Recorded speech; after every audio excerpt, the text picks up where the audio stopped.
taguyod ng Rio Tuba na naging masaganang ehemplo ng matibay na partnership sa gitna ng RTM at ng komunidad, ipagpapatuloy namin ang responsable, may puso, makatao at makakalikasang pagmimina na tutulong sa ekonomiya at tatanaw ng utang na loob sa pamayanan at kalikasan.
Manila, the heart of the Philippines, is longing to have you back.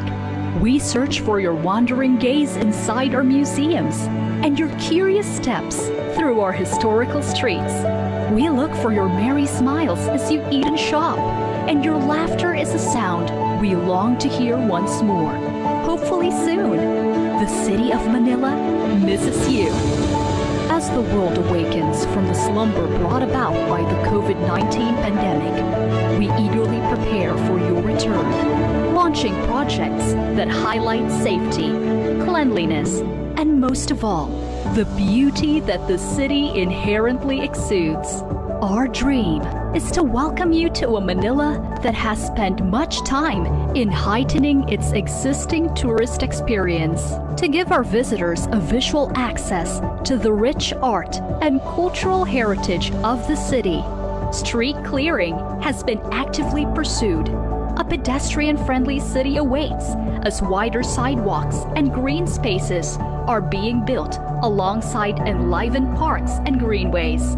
Tourism events are continuously launched with the kickoff of the Restaurant Week, which aims to give emphasis to the gastronomical adventure when one visits Manila, as it boasts of a diverse palette brought about by the various cultures residing in the city.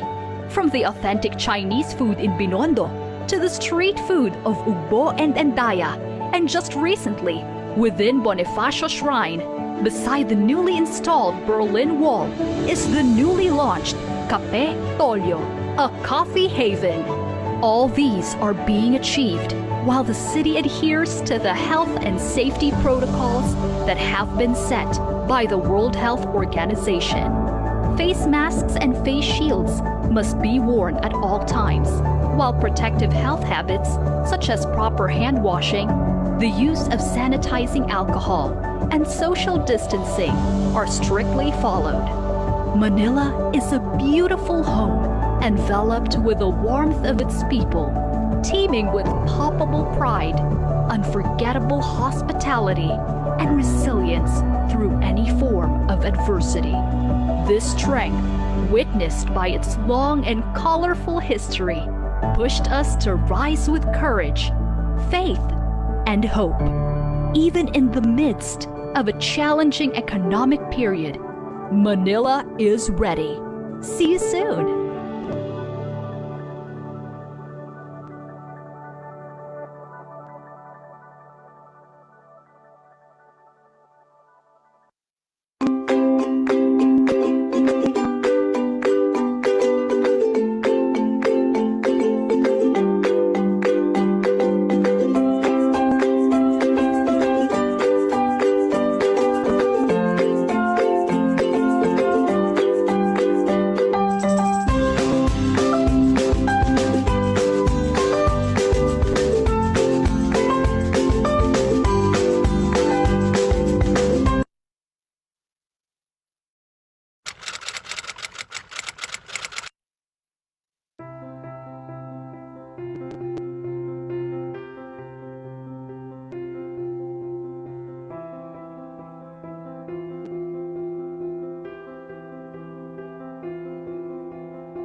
On behalf of the Cabangan family and the ALC Media Group, we give thanks to the Lord for allowing us to continue the story started 30 years ago by my father, the late Ambassador and Chairman Emeritus of the ALC Group of Companies, Antonio L. Cabangon Chua.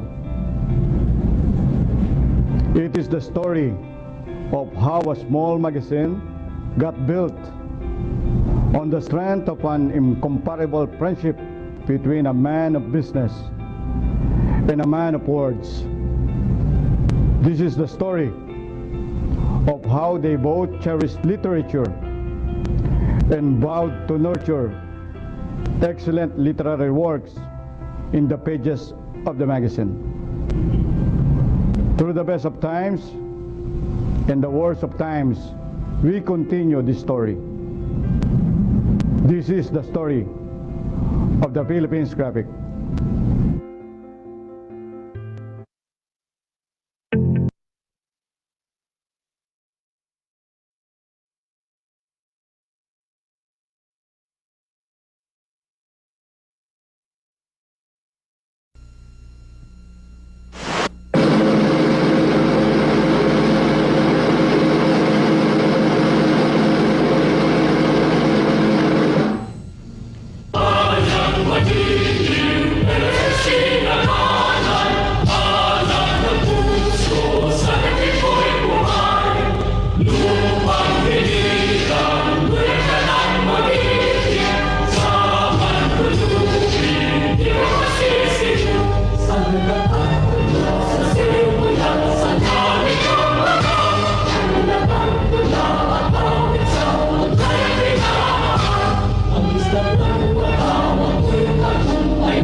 Hello, my name is Leia.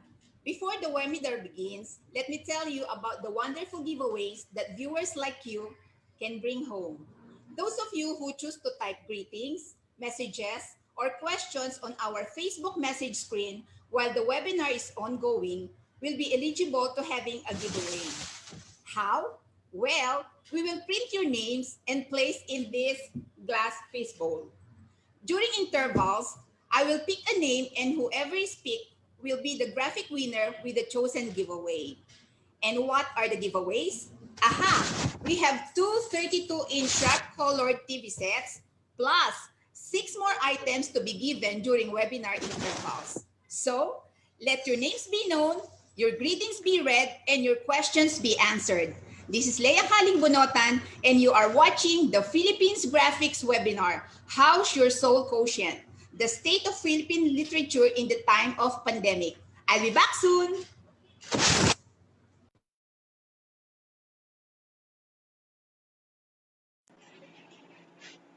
Good afternoon. I'm your host, Lourdes Molina-Fernandez, Editor-in-Chief of the Business Mirror.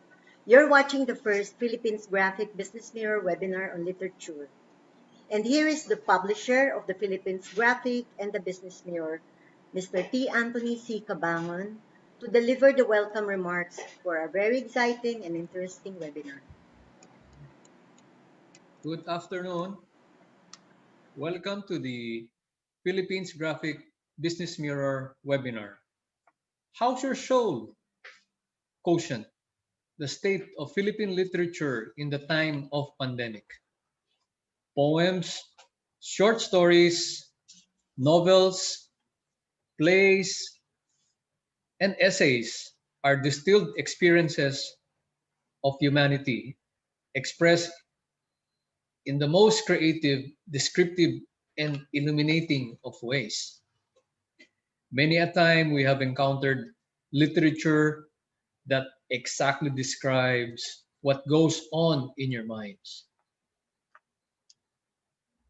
Literature that reaffirms our observations and views of what is happening around us.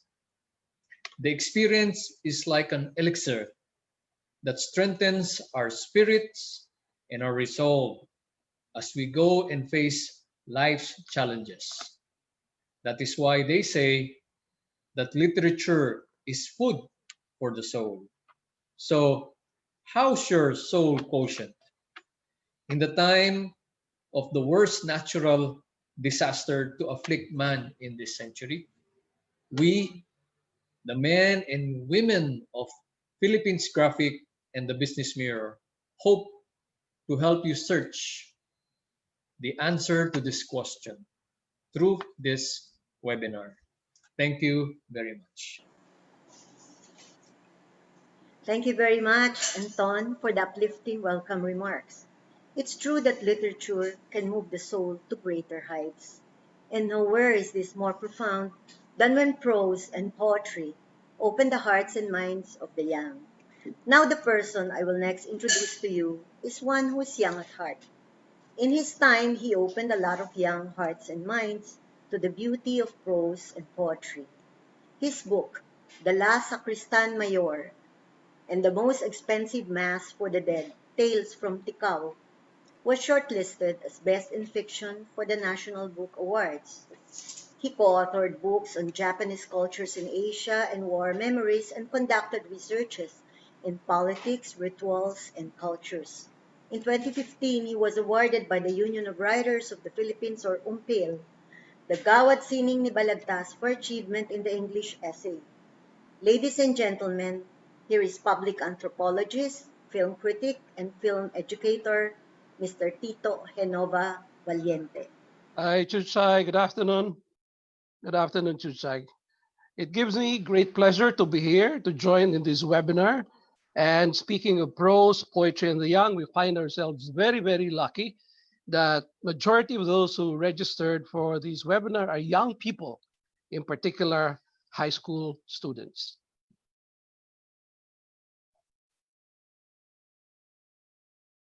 List, Tito. Out of 1,170 individuals, out as of before noon, about 250, almost 250 are high school students from the University of Nueva Cáceres in Bataan.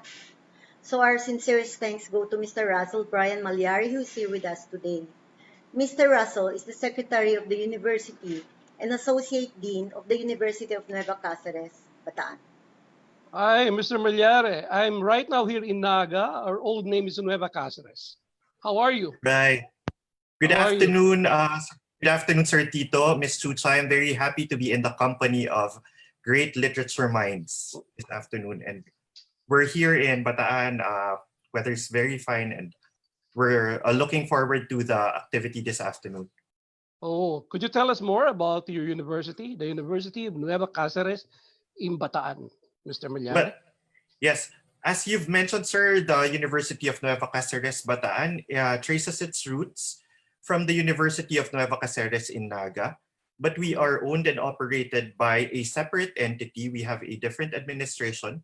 This was started by two sons of Bataan, namely the former chairman of the Subic Bay Metropolitan Authority, Congressman Felicito Payuma, and Attorney Ding Pascual of the Philippine National Bank. So this is our way of spreading good quality education in this part of the country. So ang high school students nyo, Sir Russell? For high school, ma'am, we have less than 1,000 high school students. Nagkaroon lang ng pandemic, so but ininda namin ng konti, but we have close to around 800 to 900 high school students and about 100 college students at the moment. Right now, from our registry, we have more than 250 students from UNC who registered for the webinar. Thank you very much po. Mr. Malyari?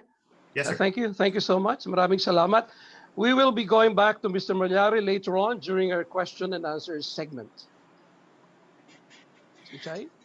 Now we'd also like to thank the Catholic Educational Association of the Philippines, or CEAP. CEAP helped us seek the participation of Catholic schools.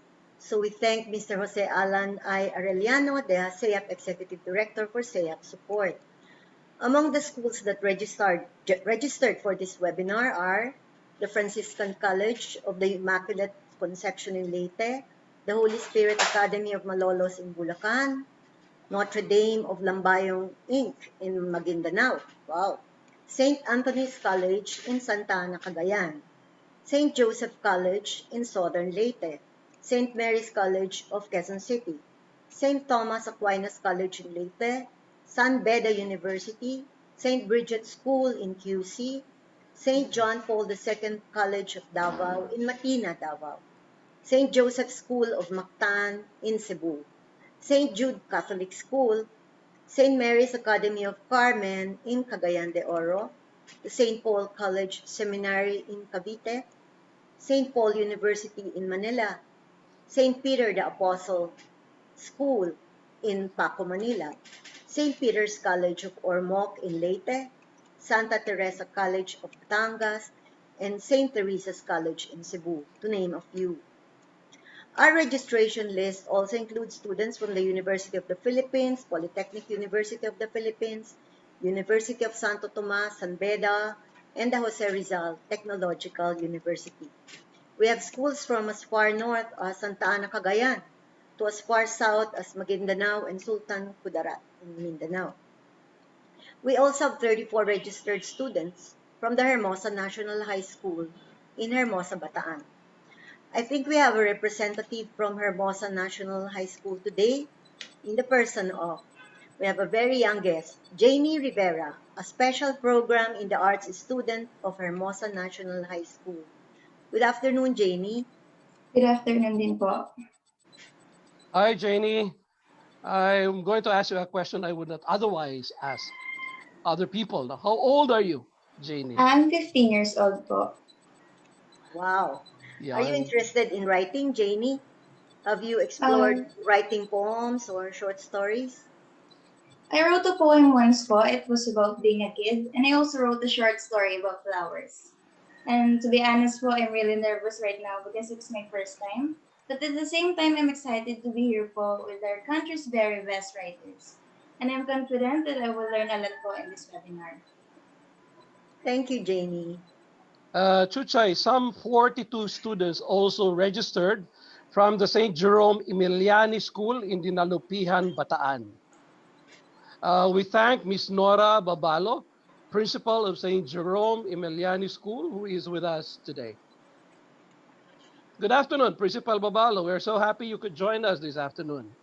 Could you tell our viewers how long have you been the principal of the school, St. Jerome Emiliani School of Dinalupihan, Bataan, and how many students are studying in the school?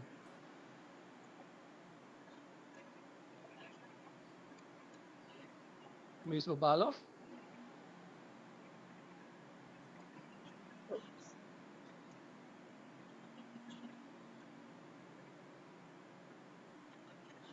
We have 240 students, and this year we have 177 students.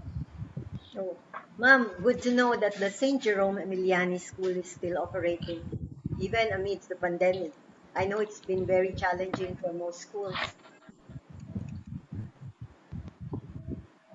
Yes, ma'am. So with the Lord's grace, we have managed.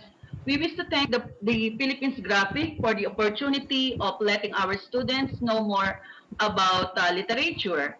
So literature can help our students connect to a world of inspiration and creativity that are essential for today's global environment. And also, literature helps students to express their feelings and thoughts and to discover the world through stories, poems, novels, and plays. Very well said, Ma'am. You know, like you, we too are extremely privileged to have with us today as our sole speaker, national artist for literature, F. Sionil Jose. And for our reactors, we have multi-awarded poet, fictionist, and academician Dr. Jose Butch Dalisay, and veteran journalist and art and culture critic Mr. Lito Zulueta. But before we get to the main event, we would like to give a few minutes to Leia Bonotan for the first batch of giveaways for our webinar.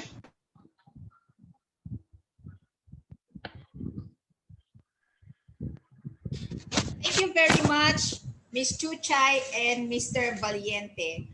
For our first giveaway, 2 lucky viewers will each receive this Ergo Mix. Here it goes. And the winner is Glenda Beltran from Hermosa National High School. Miss Glenda, ito ang iyong mapapanalunan. All right?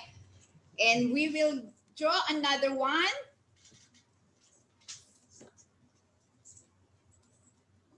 It's JD Red, Singyan. Another from Hermosa National High School. Ang galing naman ng mga taga-Hermosa. Ito punong-puno ang ating fishbowl. Okay? Now, for our second set of giveaways, 2 lucky viewers will again each receive a vegetable chopper.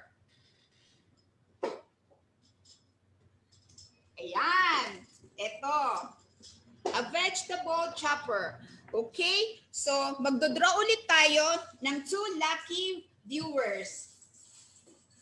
Tingnan natin. Ayan. Ang nanalo ay si Miss Pamela Kirsten Ferrer from DMMSU SLUC LSH. Ang haba. Okay. So another one. Okay. Miss Angelica Nicole Lopez, congratulations. Ikaw ang nanalo from Rizal Technological University. Okay, thank you very much sa mga nanalo. You can claim your giveaway at our Philippines Graphic Office, 3rd floor, Dominga Building, Chino Roses Avenue, corner De La Rosa Streets, from Monday to Friday, and look for Miss April. And now, some words from our sponsors.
Utang na loob.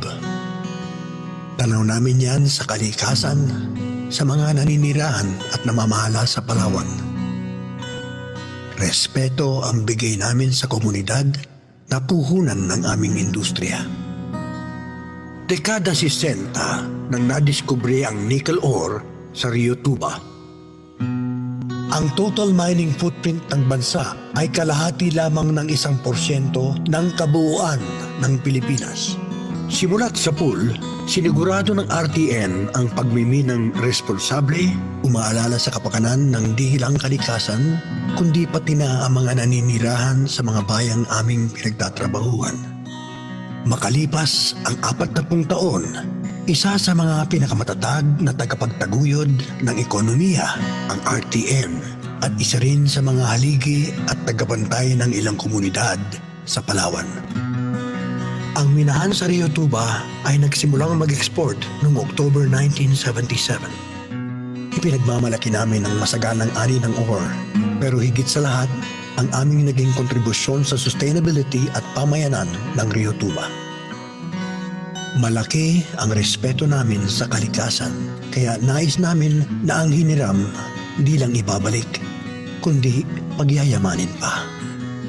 Rehabilitasyon, reforestation, pollution control, solid waste management, watershed management, at siltation control ay ilan sa aming environmental protection and enhancement programs na nagtataguyod ng prinsipyo naming sustainability.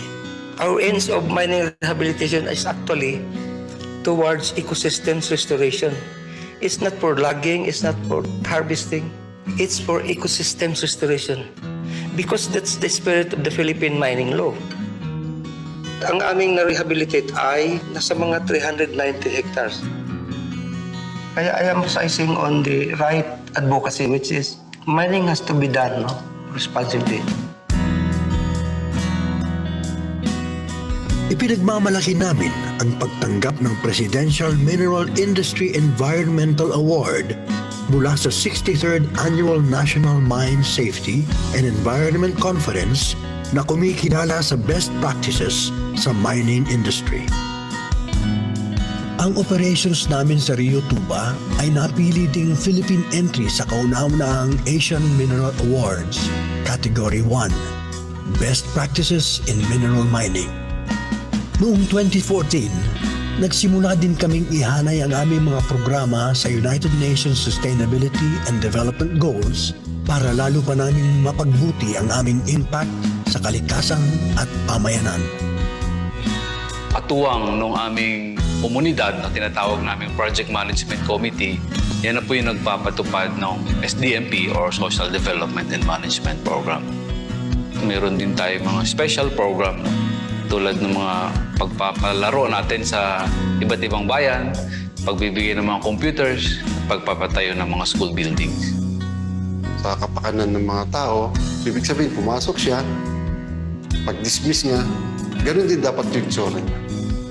Pag safety pinag-uusapan, we don't compromise safety. Talagang safety conscious kami.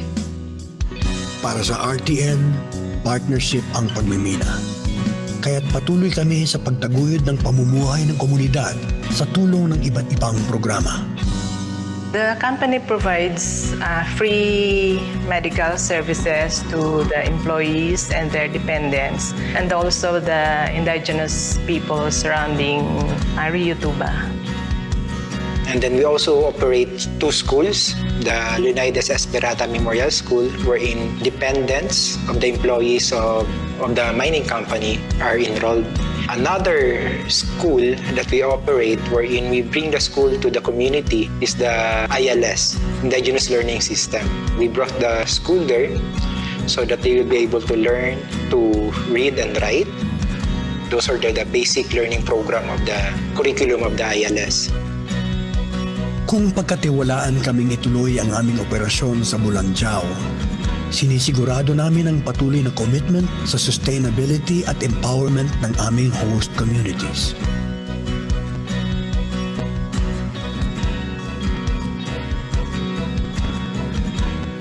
Malaking bagay para sa amin yung presensya ng mining dito sa aming barangay. Karoon ng employment dito sa aming barangay. Kumpleto na po ngayon, may trabaho pa po. Maganda po ngayon. Ang iisipin mo lang yung food mo, kasi lahat provided na. May bahay ka, mayroon kang libreng tubig at kuryente. Pag nagkasakit ka, libre ang pagpapagamot.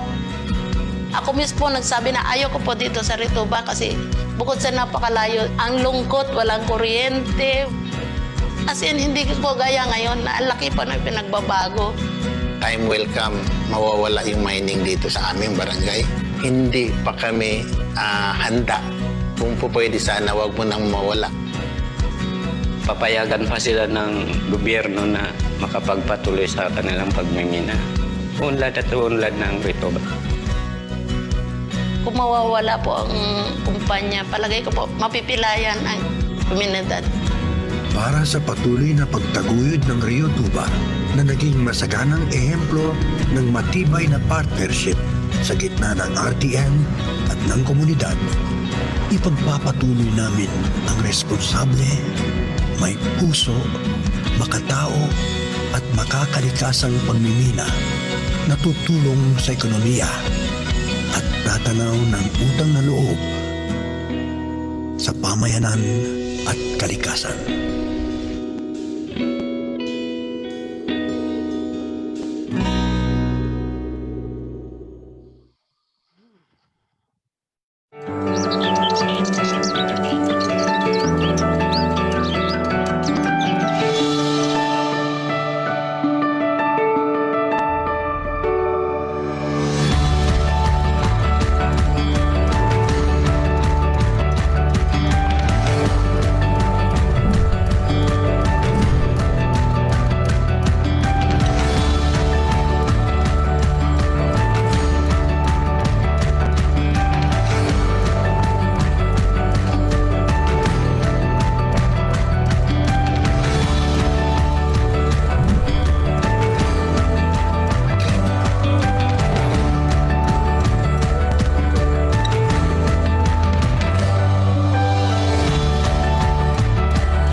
Manila, the heart of the Philippines, is longing to have you back.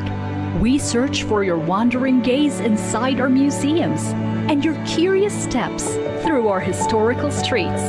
We look for your merry smiles as you eat and shop, and your laughter is a sound we long to hear once more. Hopefully soon, the city of Manila misses you. As the world awakens from the slumber brought about by the COVID-19 pandemic, we eagerly prepare for your return, launching projects that highlight safety, cleanliness, and most of all, the beauty that the city inherently exudes. Our dream is to welcome you to a Manila that has spent much time in heightening its existing tourist experience, to give our visitors a visual access to the rich art and cultural heritage of the city. Street clearing has been actively pursued. A pedestrian-friendly city awaits as wider sidewalks and green spaces are being built alongside enlivened parks and greenways. Tourism events are continuously launched with the kickoff of the Restaurant Week, which aims to give emphasis to the gastronomical adventure when one visits Manila, as it boasts of a diverse palette brought about by the various cultures residing in the city. From the authentic Chinese food in Binondo to the street food of Ugbo and Endaya, and just recently, within Bonifacio Shrine, beside the newly installed Berlin Wall, is the newly launched Cafe Tolyo, a coffee haven. All these are being achieved while the city adheres to the health and safety protocols that have been set by the World Health Organization. Face masks and face shields must be worn at all times, while protective health habits such as proper hand washing, the use of sanitizing alcohol, and social distancing are strictly followed. Manila is a beautiful home enveloped with the warmth of its people, teeming with palpable pride, unforgettable hospitality, and resilience through any form of adversity. This strength, witnessed by its long and colorful history, pushed us to rise with courage, faith, and hope. Even in the midst of a challenging economic period, Manila is ready. See you soon.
On behalf of the Cabangan family and the ALC Media Group, we give thanks to the Lord for allowing us to continue the story started 30 years ago by my father, the late Ambassador and Chairman Emeritus of the ALC Group of Companies, Antonio L. Cabangon Chua. It is the story of how a small magazine got built on the strength of an incomparable friendship between a man of business and a man of words.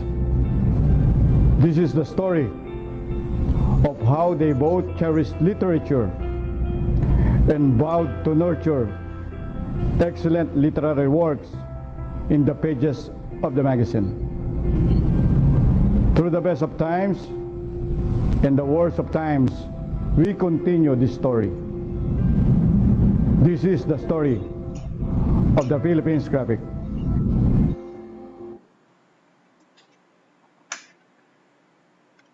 Friends, we're back. We have presented to our viewers the reach of this webinar, how we tried very hard to connect with the young people in the country. Now, before we go to our main event, let's hear some enriching messages from our LGU partner and our institutional partner for the webinar. Let's listen to Pasay City Mayor Imelda Emi Calixto Rubiano, followed by Mr. Arsenio Niclizazo, Chairman of the National Commission for Culture and the Arts and concurrent President of the Cultural Center of the Philippines.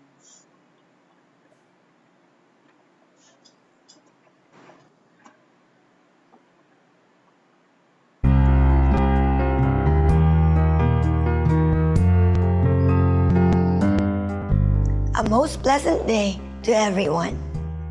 I'm very pleased that the Philippines Graphic magazine has deemed us in Pasay City worthy of being a partner in this web seminar on the state of Philippine literature in the time of pandemic. I like the theme, the title. It reminds me of the famous novel of Nobel Prize for Literature winner Gabriel Garcia Marquez, Love in the Time of Cholera. Like the novel, we as the protagonist in this living novel of a year face numerous challenges. Pangnobela naman ho talaga itong 2020. Ang daming pagsubok, ang daming pangyayari. May kasiyahan, pero may kalungkutan. There is also death and rebirth, like a good story that is published in the pages of the graphic. The publishing industry has become a big casualty of COVID-19. People have avoided buying books, which are now considered luxuries, because they prioritize food and health. Readers cannot go out and browse in stores and buy in shops, which has affected all sorts of traditional publications. Even before the pandemic, Filipinos were slowly transitioning to online media blogs, web pages, social media for their everyday content. But I would like to think there is hope. The Filipino writer, whether she or he writes fiction or nonfiction, is one of the best in the world. And I would also throw in a word that has become quite common this past few weeks because of the successive typhoons. Resilience. The Filipino is resilient. The Filipino writer is resilient. You draw from a rich tapestry of experiences, both of jubilation and tragedy, personal and collective. There is a rich subject matter for writing and literature that everyone can draw upon. Pasay has supported the writer and thus encourage the flourishing of literature.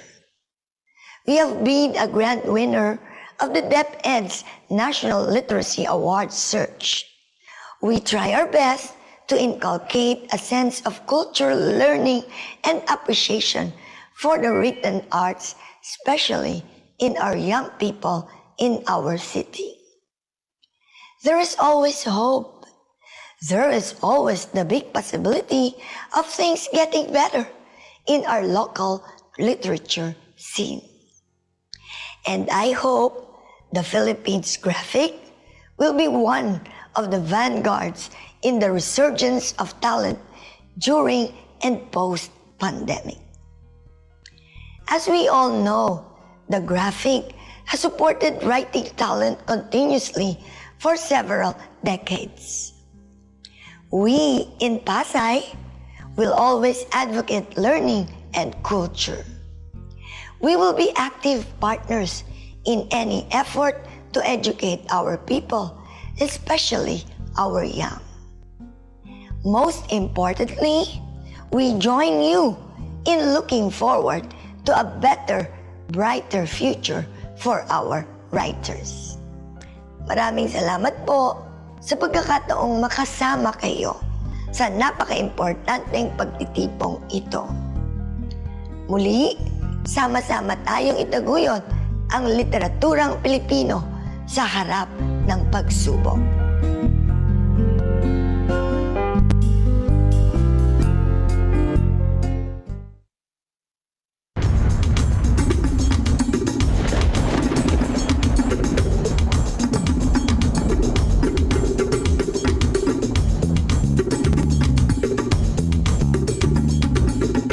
Isang makasining na araw sa inyong lahat.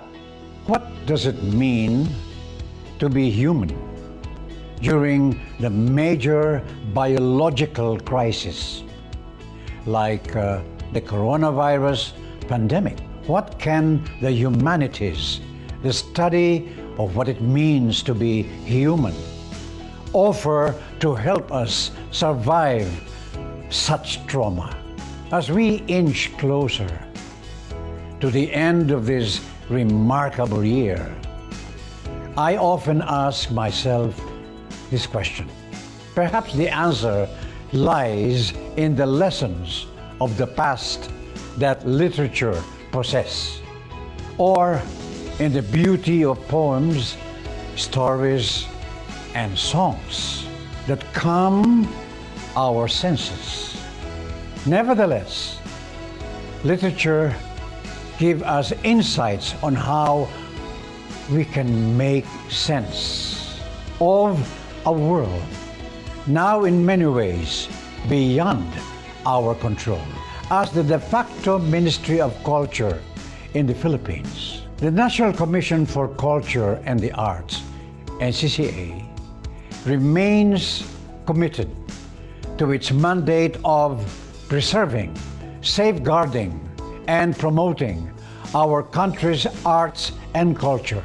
Relative to this, and in response to the new digital normal, the NCCA launched Padayon, the NCCA Hour, a daily e-cultural show in partnership with the Cultural Center of the Philippines. To underscore the relevance of Filipino culture and inspire our community with our artistic talents. With the theme Bujong Panitikan, the Commission also adopted its Literature Month celebration online, starting with the umpilan sa Facebook Live. We invited 4 expert panelists to share their ruminations during the current COVID-19 pandemic. In the National Artists Series, we explore the intricate works of the national artists Edith Tiempo and Amado Hernandez. Finally, we were able to launch 4 literary works. Himati, pakikinig, at pakikiramdam sa mga tulang Pilipino. Food trip, ang pagkain sa panitikan. Quarentena, mga tula by Rio Almario, and COVID Text Tanaga. And as president of the Cultural Center of the Philippines, we recently launched the visual poetry production of Awit at Tula, pagbabalik tanaw sa unang hari ng balagtasan, as a means of introducing to our younger audiences the beauty and elegance of spoken word poetry. The CCP also launched Arts Online, a bi-weekly video stream of the educational materials for students, arts enthusiasts, and the general public. Other national cultural agencies also migrated relevant programs online and continued to explore new media to promote Philippine literature in all forms of creative expressions, as well as encourage the creation of new literary works. At this point, I would like to commend the Philippines Graphic for holding this webinar. As we look back and situate ourselves on the current state of Philippine literature, it is important to consider the setback we have encountered. But it is equally vital to be hopeful and ready to bounce back higher than ever before. That is, after all, the essence of being human. May you all have a successful webinar. Mabuhay po tayong lahat.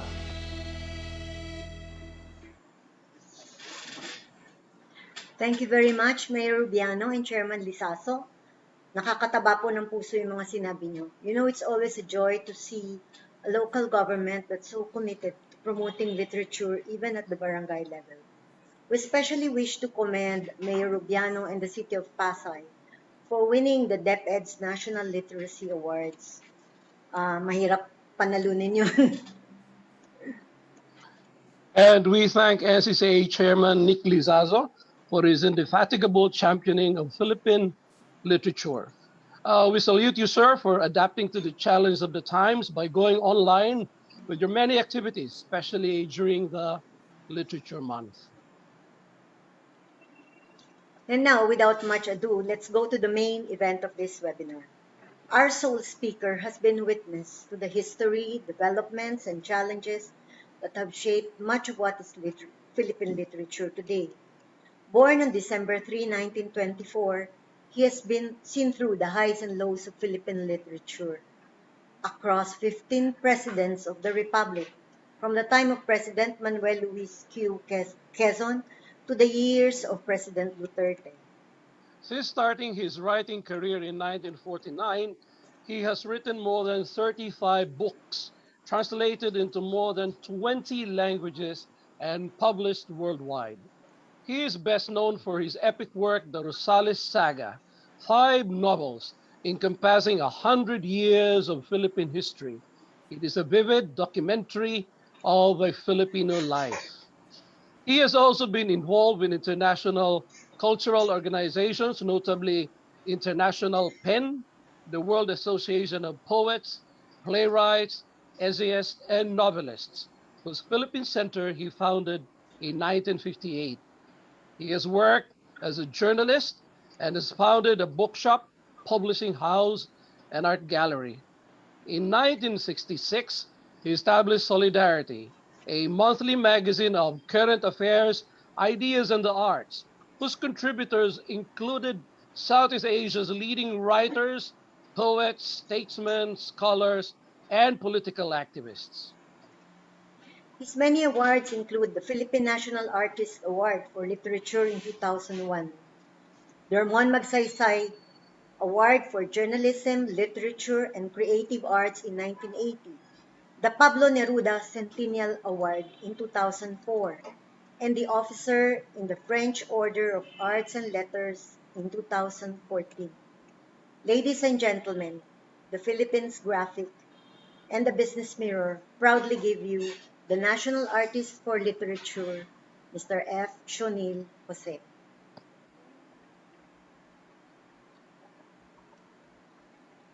Friends, good afternoon. First, I want to thank Anthony Bangon to the publisher of the graphic for this opportunity to talk about our literature, particularly our literature in India. In this past few months, the lockdown caused by the pandemic has afforded us time to remember, to reflect our isolation and loneliness, and realize the brevity of life. And with this realization comes the helplessness, then the melancholy, that state of mind that is actually the bedrock of creativity, evoking as it does our deepest pain, our loves, which are then articulated in words, in music, in special forms, in art. Perhaps it's too early to see the results of our creativity, but I do hope that when this is over, we will see how creative the Filipino is under stress. There's that old saying, bad times produce good literature.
Many of our cultural forms that have survived to this very day are folk traditions.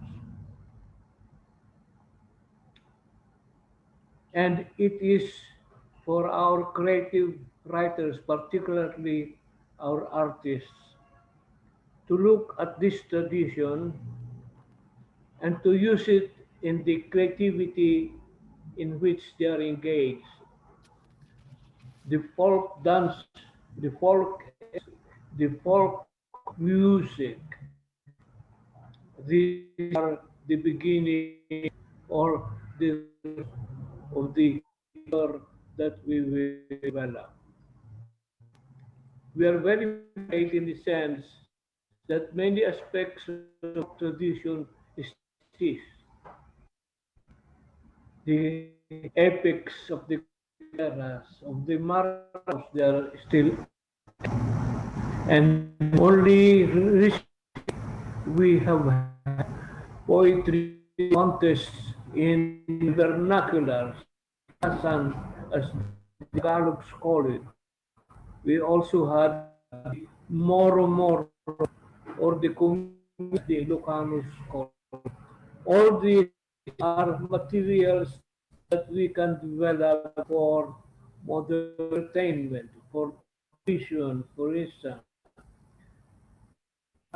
A good photographer can is to put creatively new forms by last performance of the comedian Moro Moro.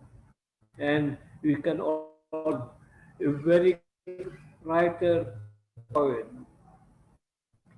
gave this traditional culture a modern script depicting perhaps contemporary issues and contemporary problems.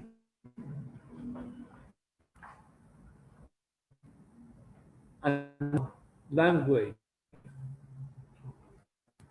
The Spanish did not teach Spanish like they did in South Africa. When they came here, we immediately students and within generation left or after the American War in 1992 already developed splendid in literature in English. Just one had excellent by Jose Garcia, stories by Paz Latourian, essay by Salvador Lopez. We had time a very good writer, the person of Argilia, who derived from American writers that came out Great Depression in the 30s. Inevitable that the American influence in our has been strong and continues to be very strong. The educational system is a very important element in the preparation of teacher-pupil relationship. Shortly after World War, our best writers, teachers to the United States, and there they imbibe the tenets of in vogue of the new criticism. With the new criticism came workshops were also very vogue in America. NBM Gonzalez, Francis de Tiempos Seman, came here and established workshops that have proved since then. Is that long the tenets of criticism had went the United States, it is still very in the country today, in and in our workshop. I'm not particularly in favor of workshops as such. First, they homogenize literature. People, they should more in for on politics, on history, even on philosophy. There's, however, something good about it because they judge writers who all know very little. and hopefully, I hope they will also a bond among the writers themselves.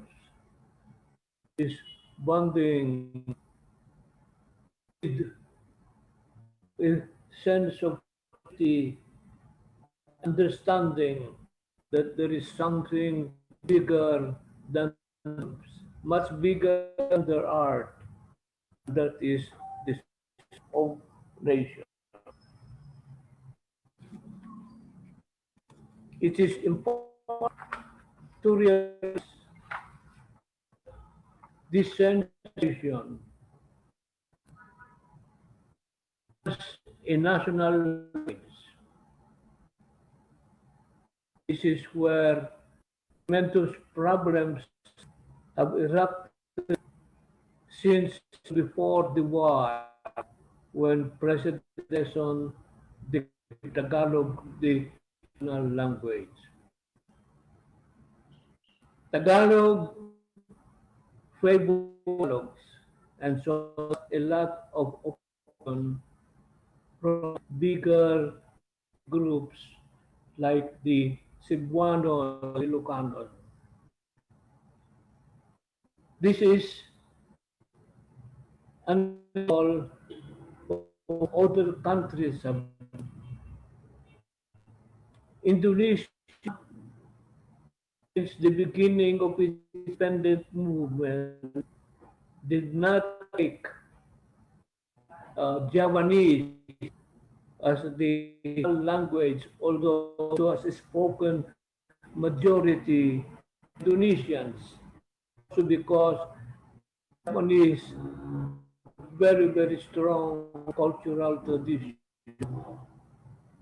Elected instead to have minority language, Bahasa, which is the language communication and common in the major cities. They modernized it. It is today the real language of India, the language of education and culture. India, Hindi is considered the cultural language. The country that about 12 million languages, each language is spoken by millions. Indians have been wise that they enforce into the schools of India. Fortunately for us, with the aid of media, vision, and of course, news, become a national language, but it's still modernized, so it can be language for instruction, sciences, and so in the cities. The future of our community languages is too bright. For sure, efforts are made to revive them, but within the next decades, few decades, or 100 years, languages like Bal, Nan,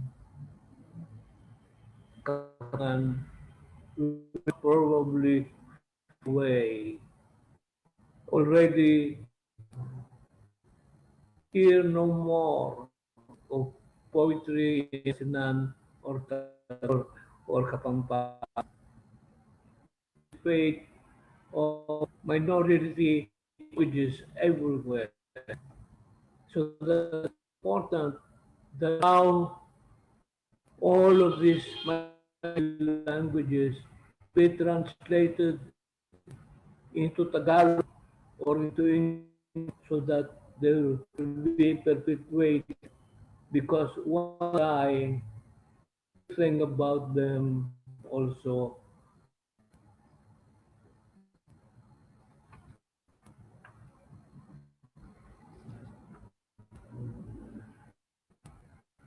our literature in English, while it has truly developed, understand, is a borrowed language.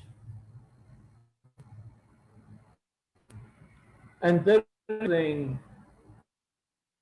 we could learn from the United States, which we did not. In the 1800s, American writer Waldo Emerson, he said that it's time for the writers to withdraw from the romanticization of Europe and celebrate America. For at the time, American writers did consider themselves so having made it, and they were recognized in Europe. And so it is with us. Many of our writers do not, they have amounted really something great until they are published.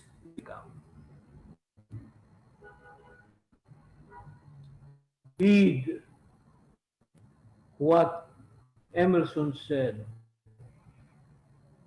and state our country people. And with this, if we look back to our roots, to recall them for far, for it is in our folk culture, in our tradition, that will be this culture will develop. In other words, we must to be true selves, to realize that we have a revolutionary tradition.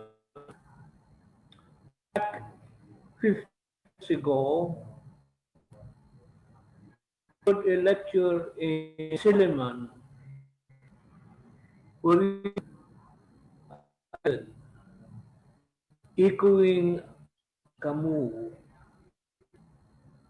that the artist is a rebel, a revolutionary, who rejects it. In our country, there are so many realities that we must banish them. Almost, of course, is the poverty. The fact that so many Filipinos feel to this, and particularly during this pandemic, eat once a day. Injustices that prevail in our society is one of the major reasons why inevitable. That revolution, which I think is righteous, I think inevitable. That the work of the communists, work of a systemic, the oppression by the oligarch, by of whatever creed and color, are the people that make evolution inevitable. Saying this, hope that our writers in the tradition into the tradition of Bonifacio. Continue heroic and to be fight against the injustice. This is the most basic urgent function of writer who is Filipino, to be part the majority of our people who want and so for our country.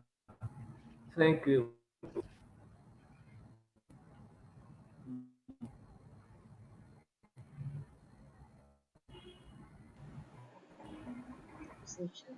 No. Thank you very much, Manong Frank. I am particularly struck by your observation that the writer is a nation's keeper of memory, without which there can be no nation. And thank you also for pointing to that inextricable link between writers and revolutionaries, considering that today is the birth anniversary of Andres Bonifacio. Ay, Mano Frankie, quite a huge task resting on every would-be writer's shoulders. Narinig ba yon ng mga batang writers? And what better way to assert this role than with a reaction from two of the best writers in the Philippines. And our first reactor is a columnist. He has published over 40 books of his stories, plays, and essays, with 6 of those books receiving the National Book Award from the Manila Critic Circle. His screenplays have been produced, and in 1998, he was named to the Cultural Center of the Philippines, CCP, Centennial Honors List as one of the 100 most accomplished Filipino artists of the past century.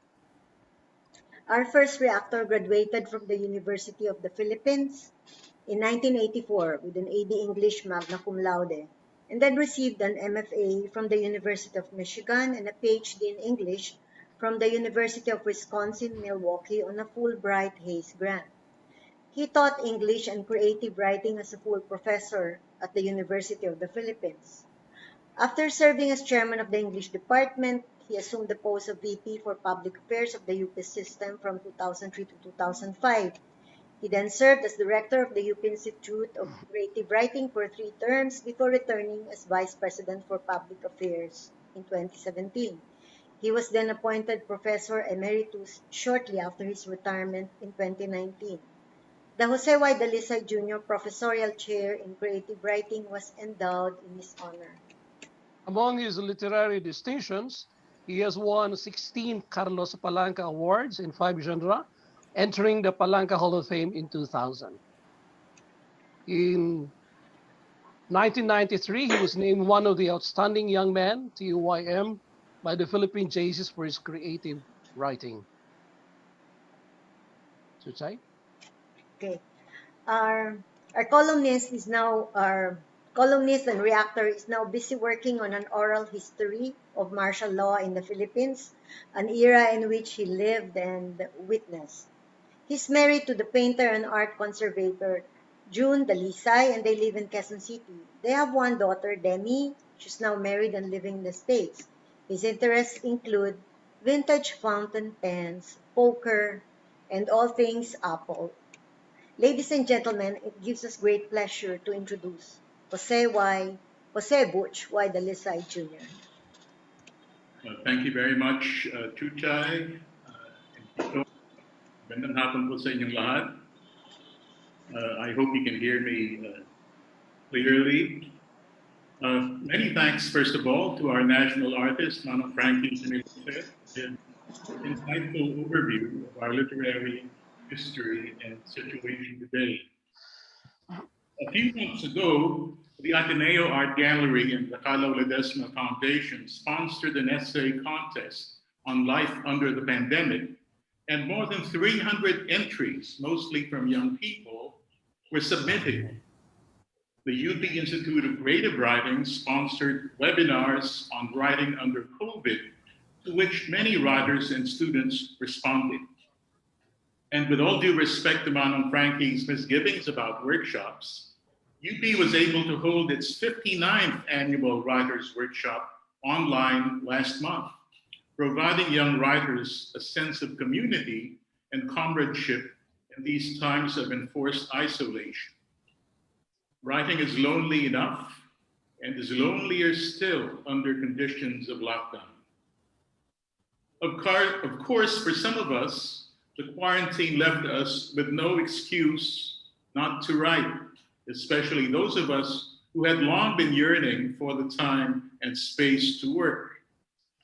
I myself was able to complete 5 book drafts, projects that I had been working on for many years, but never found the time to finish, and to publish 1 new book of essays. But this came at a great cost. I do not mind admitting that I am now under professional care for anxiety and depression, brought on by being closeted for months under the constant barrage of news about the deaths of friends and acquaintances. But the fact is, literature goes on. Literature cannot be locked down.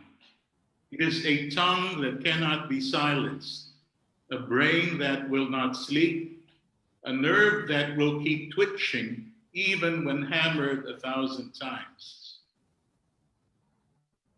But the best literature about this pandemic will very likely not emerge for many more years, if not decades to come. What we know is that the best writing is not produced in the heat of the moment. It takes a long time after a calamity or a period of deep distress, like a plague or a war, to write capably and insightfully about it. It requires distance and reflection. Take, for example, 3 of the best-known works associated with the idea of a plague. Daniel Defoe's A Journal of a Plague Year, which was about the bubonic plague that hit London in 1665, when Defoe himself was only 5 years old, was written more than half a century earlier and published only in 1722. Edgar Allan Poe's short story, The Masque of the Red Death, which was published in 1842, was not even based on an actual plague, but was rather highly allegorical. Albert Camus' novel, The Plague, came out in 1947, but looked back to an actual outbreak of cholera in Algeria in 1849, almost a century earlier. And the fact is, the plague itself is never the real subject of literature. It is what it does to people to bring out both the best and the worst in them. The plague is merely the backdrop or the trigger for the exposure of human greed, corruption, and indifference, as much as it can provoke nobility, heroism, and humility. This is also how literature has dealt with war beyond journalism and history, which are concerned with chronicling and interpreting the facts. The best stories, from the Iliad downward, deal with human character under pressure. I have no doubt that the time will come when we will see a substantial body of Philippine literature emerge out of this pandemic. Novels, stories, poems, essays, and screenplays that will remind readers of the future, what it was like to live in 2020.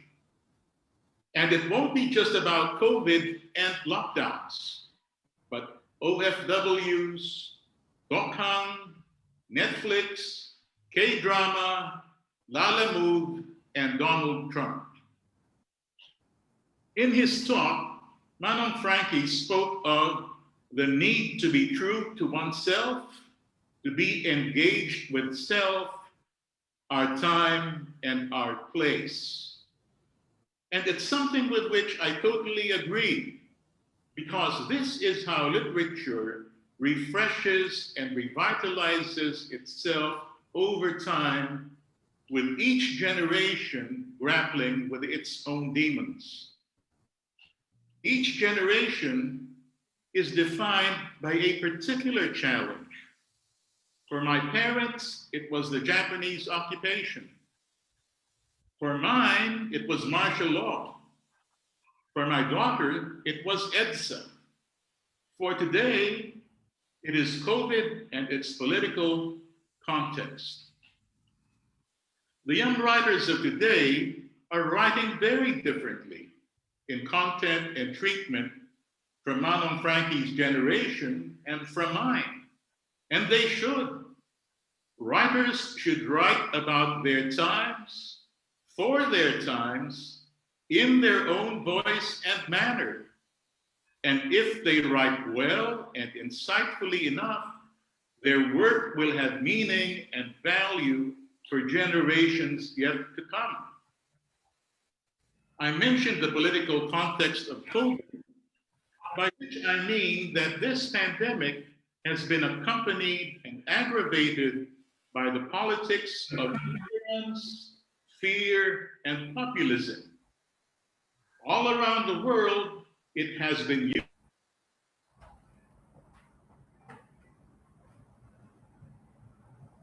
All around the world, it has been used by politicians to aggrandize power and suppress opposition. And this is something literature will also have to confront. Thanks to the pervasiveness, slippery pervasiveness of social media, the truth is being replaced by insistent assertion, and control of the narrative is on top of the political agenda. If you claim, I won and he's bad 1,000 times, some people will begin to believe it. So in a sense, the most daring kind of fiction now is out of the hands of creative writers like me. It is being created by political propagandists who are spinning their own version of the truth and who expect people to believe them. The short story and the novel are no longer the best media for this type of fiction, but the tweet, the Facebook feed, the YouTube video, and even the press conference. The conspiracy has emerged as the most popular genre of fiction. The idea that people are out to fool you or cheat you, but they can't because you have a more clever version of the truth. COVID and fake news may yet be the most dangerous combination. But as I've been saying these past few years, the best antidote to fake news is true fiction, which will be up to you and me to write. Thank you. Maraming salamat po. Maraming salamat, Butch Dalisay. Narinig mo, Chuchay, the best antidote to fake news is true fiction. I am responding as a journalist now. We are both journalists at this moment, Chuchay. What do you think? Yes, but Butch Dalisay also said, the best literature about the pandemic, this pandemic will very likely not emerge for many more years, ang tagal pa, if not decades to come. What we know is that the best writing is not produced in the heat of the moment. These are powerful thoughts to ponder on from a man who more than deserves to be we must say, the next national artist for literature. Okay, we go on and introduce our next reactor, who is a veteran journalist and editor at the Faculty of Arts and Letters of the University of Santo Tomas. He teaches journalism, literature, and cinema. He has won the Palanca Award for the essay, the Catholic Mass Media Award for journalism, and the National Book Award for history. Ladies and gentlemen, please welcome Mr. Lito B. Zulueta. Thank you very much, Tito. I would like to thank the Philippines Graphic, BusinessMirror, and the Kabangon Chua Group for organizing this webinar. I would like to express my gratitude for the invitation to react to Manong Frankie's paper. I am hardly in the league of the national artist for literature, and hardly in the league of Butch Dalisay, but here I'm going to make my reaction, and I hope to contribute to the discussion on the state of Philippine literature in the pandemic. In quoting Albert Camus, and perhaps agreeing with him that literature and the arts are revolutionary because they reject reality and force people to come up with their own corrective reality, Manong Frankie Sionil Jose might have declared the utter absurdity of the situation that the Philippines and the rest of the world have found themselves in during the last several months. It is the situation allegorized in Camus' post-war novel, The Plague, of the outbreak of a mysterious disease sweeping the French-Algerian city of Oran, whose mystery deepens as the death toll rises. The symptoms of the disease are familiar to all of us who are in a protracted state of fear and trembling for the last 10 months now. The symptoms are malingering fever, wrenching headache, and noxious retching. But of course, like COVID-19, the plague in Camus' novel cannot long remain mysterious and unidentified, forced at first by public uproar over the initial mysterious deaths. The public authorities merely compound the situation by ordering the capture, collection, and cremation of rats, thereby helping spread the virus. Obviously, Oran is facing the Black Death of the Middle Ages, the bubonic plague. However, the fictional treatment that a French-Algerian city in the 20th century is forced to return to the more unseemly aspects of the Middle Ages, despite modernity and sciences. The novel should have warned us denizens of the 21st century that there's no insurance against epidemics and other medical emergencies.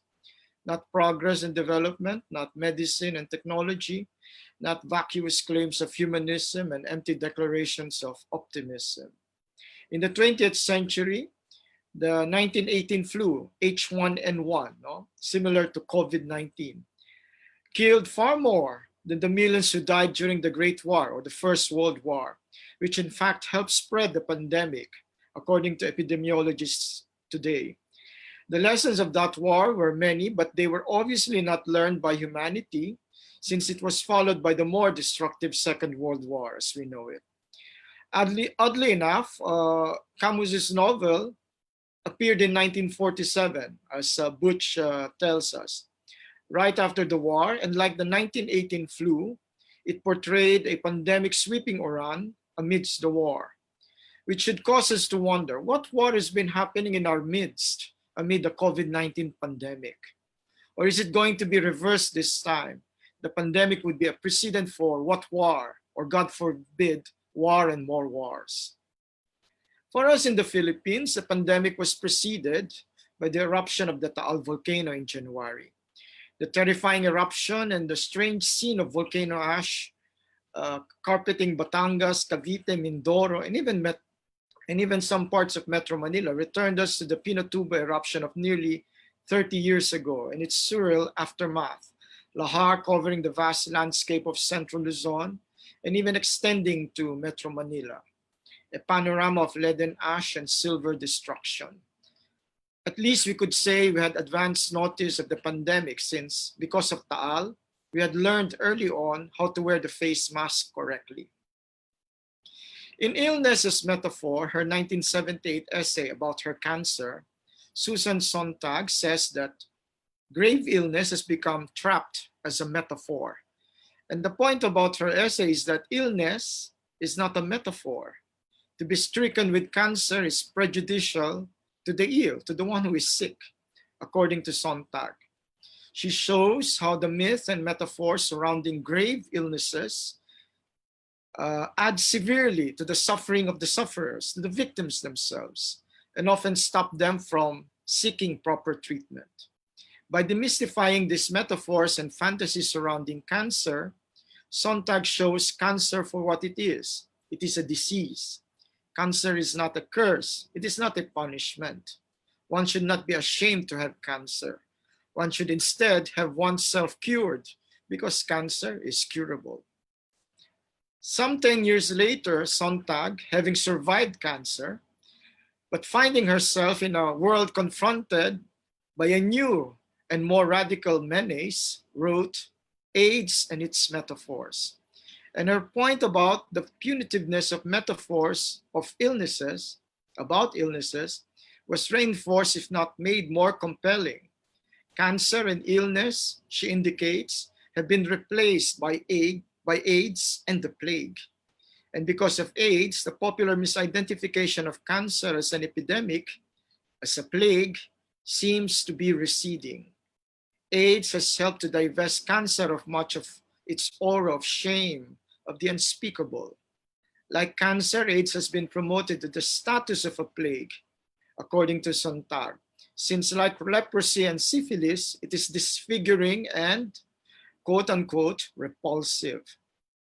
She says, the most feared diseases, those that are not simply fatal, but transform the body into something alienating, like leprosy and syphilis and cholera, and in the imagination of many, cancer, are the ones that seem particularly susceptible to promotion to plague. But the disfigurement and other repulsive aspects of HIV/AIDS seem not present in the pandemic in our midst. Although there have been, as of this writing, some 1.3 million deaths out of the more than 61 million COVID-19 cases worldwide, humanity in general has been spared the terrible sight of those tens of thousands of deaths and tens of millions of cases. In the Philippines itself, we have had so far 8,300 deaths out of 426,000 cases. But many of us have not seen the casualties, nor even the patients. I have had acquaintances die from the disease, but because their bodies have been immediately cremated, I have not seen their disfigurement. In fact, I have not seen them all at all, nor have I seen much of my friends and relatives lately because of physical distancing. If I get to see them, they would either be obscured by a face mask or a face shield, or like Plato's cave, I would only see but a flicker of their shadow via the virtual world. They are several steps removed from reality. They are absent rather than present. But of course, I metaphorize, no? The pandemic, the COVID-19 is real. Now in 2020, practically 2/3 of the world is confronted with the real thing. No metaphor, no myth, no fancy spin, no fancy words would obscure the fact that there's a plague in our midst. We're transported right back into the Oran of Albert Camus' novel, and seeing people dying one by one, falling by the wayside, the smell of death and disease assailing our nostrils, causing in us nausea and existential retching. We're cast in the maelstrom of meaninglessness. The absurdity of our situation is incomprehensible. Our sense of dystopia has become universal. In the face of such overwhelming disaster, what should the writer and the artist do? Manong Frank Sionil Jose has urged the artist to be creative. But of course, when he exhorts the Filipino writer and creative artists to use the time afforded by the pandemic to be creative, it meant more than coming up with fancy fashion innovations to the face mask and the personal protective equipment, the PPEs. We take counsel from what he says, and I close my reaction by quoting him. We realize the ethereal brevity of life, and with this realization comes the helplessness, then the melancholy.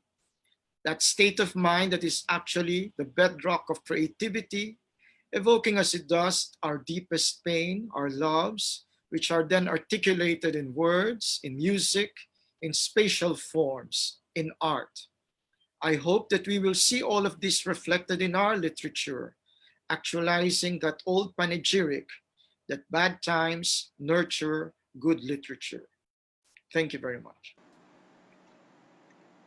Thank you very much, Lito. Thank you very much, Butch. Ang ganda naman. We hope that their words fill the writer's soul as we survive this viral holocaust that is called COVID-19.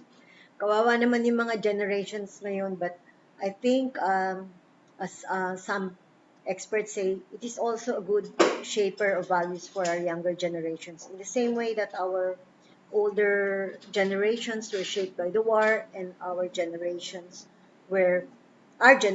especially sila Butch Dalisay, were shaped by the history of martial law in the Philippines.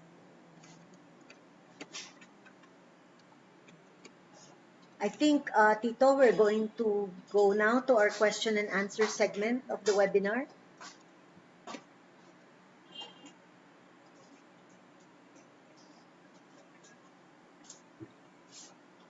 Tito? Welcome back to our question and answer, the webinar. And to ask the first question is our student Janie El Rivera, our special program in the arts student from Hermosa National High School. Janie? So, first and foremost po, I would like to thank Graphics for this great opportunity. Again, thank you po for having me today. So, our teachers always reminded us na to be a good writer, we must be a good avid reader po muna. Which is true naman because this reminder has helped me a lot in terms of learning new words, new phrases, in description, and in organization. But I would like to ask the three gentlemen, especially our national artist, Fictionist Jose. It's an honor po to be here with all of you today. So my question is, how else can I improve and become a good writer? What tips or piece of advice can they share to young and budding writers like myself? Manufragi? Your response, please. Ulitin ang question. What is, Jenny, please repeat your question. How else can I improve po and become a good writer? What tips or piece of advice can you share po to young and budding writers like myself? For the very young people, first of all, is that yung sabi ko nga, you have to be true to yourself. Because if you are true to yourself, you cannot be forced to anyone. So that's the first requirement. That's also, in that sense, you also acquire not just integrity, but humility. Then look at yourself not as an artist, but as a craftsman. Because the artist in you surfaces without even you trying to be an artist. But first, you have to be a craftsman. You must know words. You must know grammar. You must know symbolism. All these things that require of you to know the tools of your trade. You master these tools. You must have a good vocabulary. You must be very observant. You must realize that to be a good writer, you must live, and also what you write should be alive, hindi patay. You must know the difference between telling a story and writing it. See, in other words, learn how to be a storyteller. I wrote an essay. I hope that you can get it from Google. to the young writer. You read it. It's short and it's all there. Okay. Thank you, Madam Frankie. Can we have the response from Butch, who goes first? Sure. That's a very good question, which many people have also asked me. And the first thing I tell young Filipinos wishing to become writers is that, first of all, they have to read and read well. You can't write well without reading well. You read what other writers before you have written, not just to imitate them or to agree with them. Because again, like I said, your generation will have to write about your own subjects and confront your own challenges. But you read so that you can engage, especially later on when you mature, into a multi-generational conversation and extend the imaginative memory of our people. Speaking of which, know your people. We often write about things far away from us, but our real subjects are right in front of us. For example, I enjoy science fiction like everyone else, but you don't need to go to a galaxy far, far away to look for a good subject for writing. You just look at the people and the situations around you, because everyone has a story in them. And I think that every person has at least one good story to tell. Thank you, Butch. Lito, what's your response, please?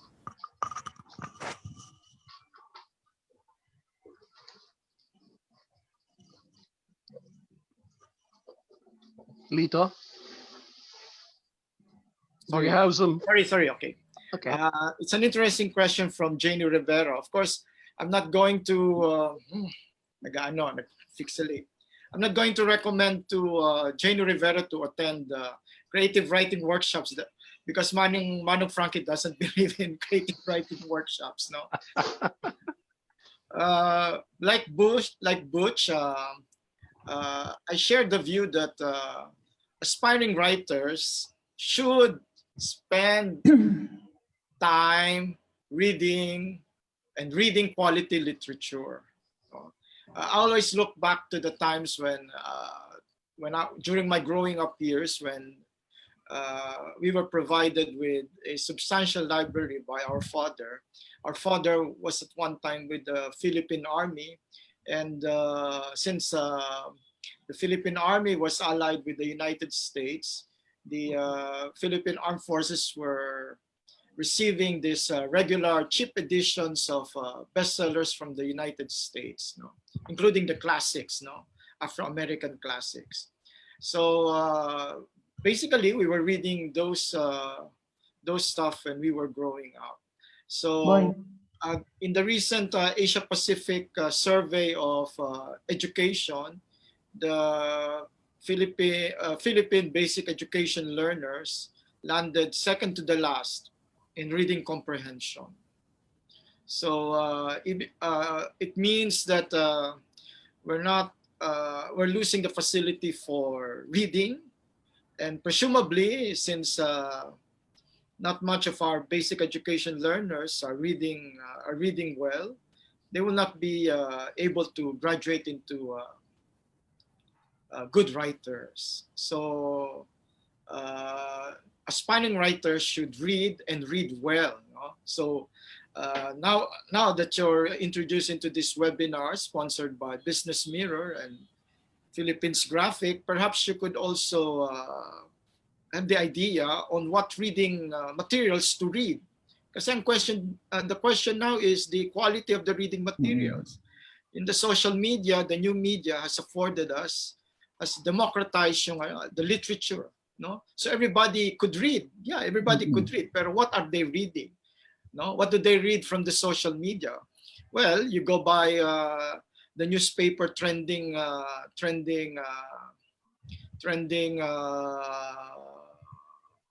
newspaper sa on social media, what would be trending would be basically sex and violence, gossips, entertainment news. So not too many people now are reading good literature or good stuff. No? So there is the quality of good reading materials. No? So with this webinar, I hope that the students have been introduced to the Business Mirror and to the Philippines Graphic, no, which publishes good literature.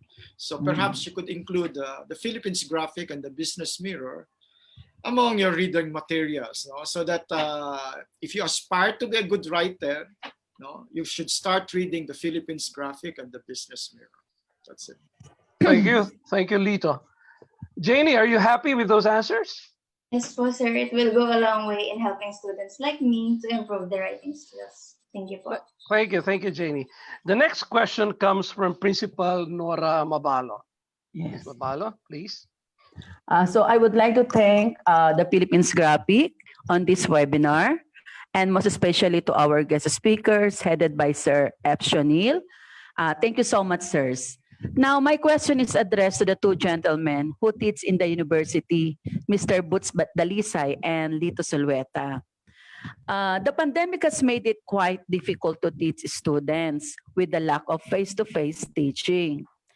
A news report claimed that even some UP faculty have called on the university administration to end the semesters immediately due to difficulty encountered in remote learning. Now, how do you manage, sirs, to teach literature under the new normal?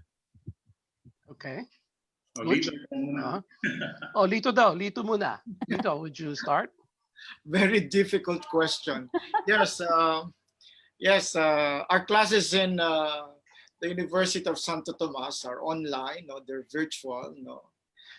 Before the pandemic, we already have the online learning, no, the blended learning system. No? So it's a combination of face-to-face meetings, face-to-face classes, and then there would be the virtual classes. No? Tapos yung virtual classes would be either synchronous or asynchronous. No?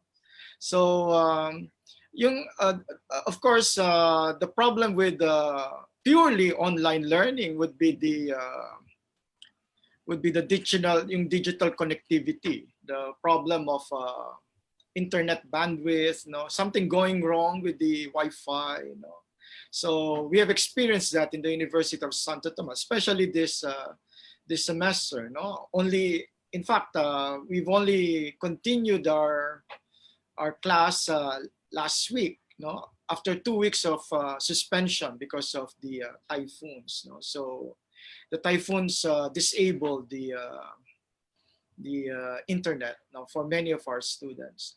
So what we do in the University of Santo Tomas is to combine synchronous and asynchronous. So if there would be problem with the internet, we would give assignments, we would give sit work, asynchronous assignments, that they could do on the blackboard. That's our digital system in UST. Although nowadays we've combined both Blackboard and Zoom, because we've had problems with the connectivity of Blackboard. So we combine Zoom and Blackboard, and whenever there would be problems, we would give asynchronous assignments, tests, lectures to the class.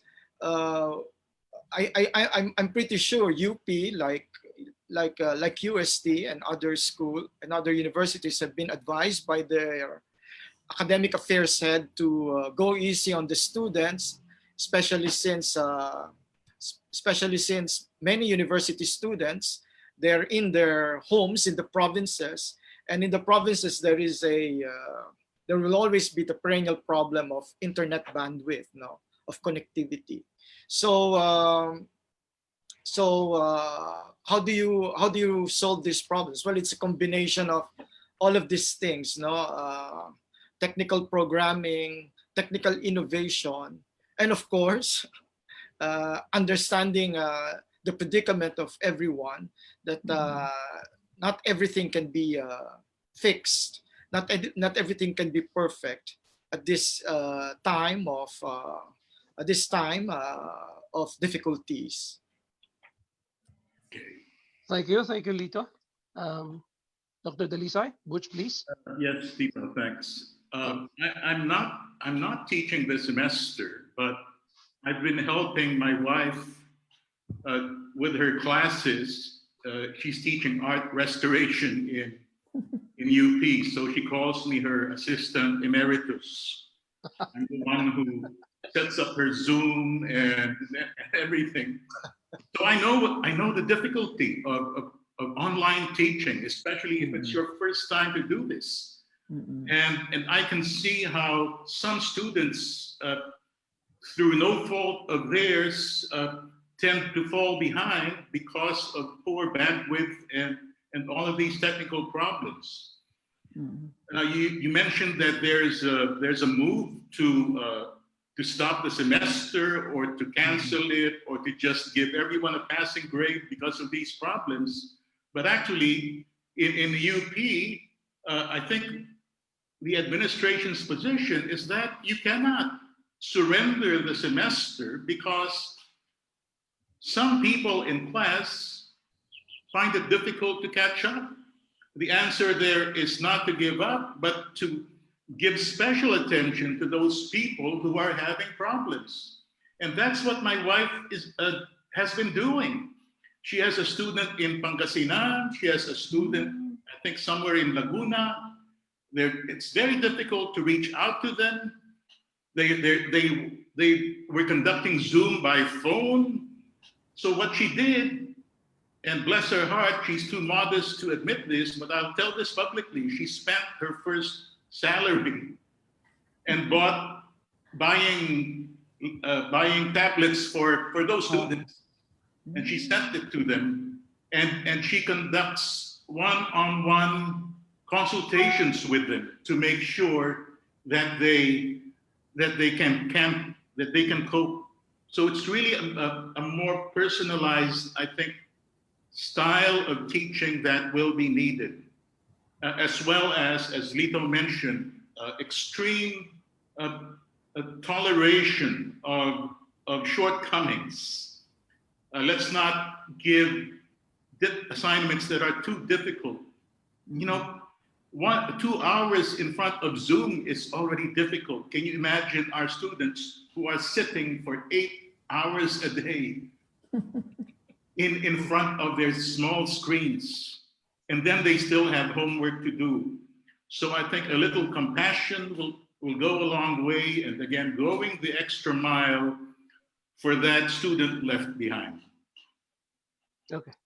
Thank you to our two reactors. Thank you, Ms. Mabalo.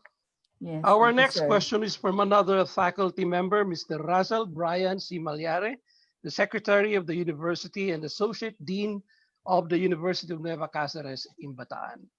Mr. Malyare, please. Good afternoon, everybody. And again, I'd like to thank BusinessMirror and the Philippines Graphic for inviting the university to participate in this very meaningful discussion. Now, I'd like to make this comment first before I pose my question, if that's allowed. There is a very real limitation facing beginning writers in the Philippines, especially now that we are in a pandemic, and that fewer publishers or book houses are willing to gamble and publish the works of new writers or aspiring writers who are just trying to make a name for themselves.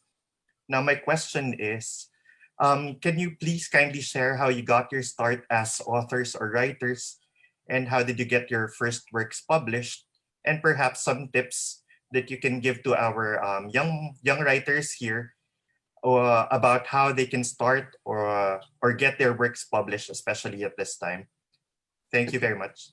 Thank you. Manu Frankie, could you please start responding to the question?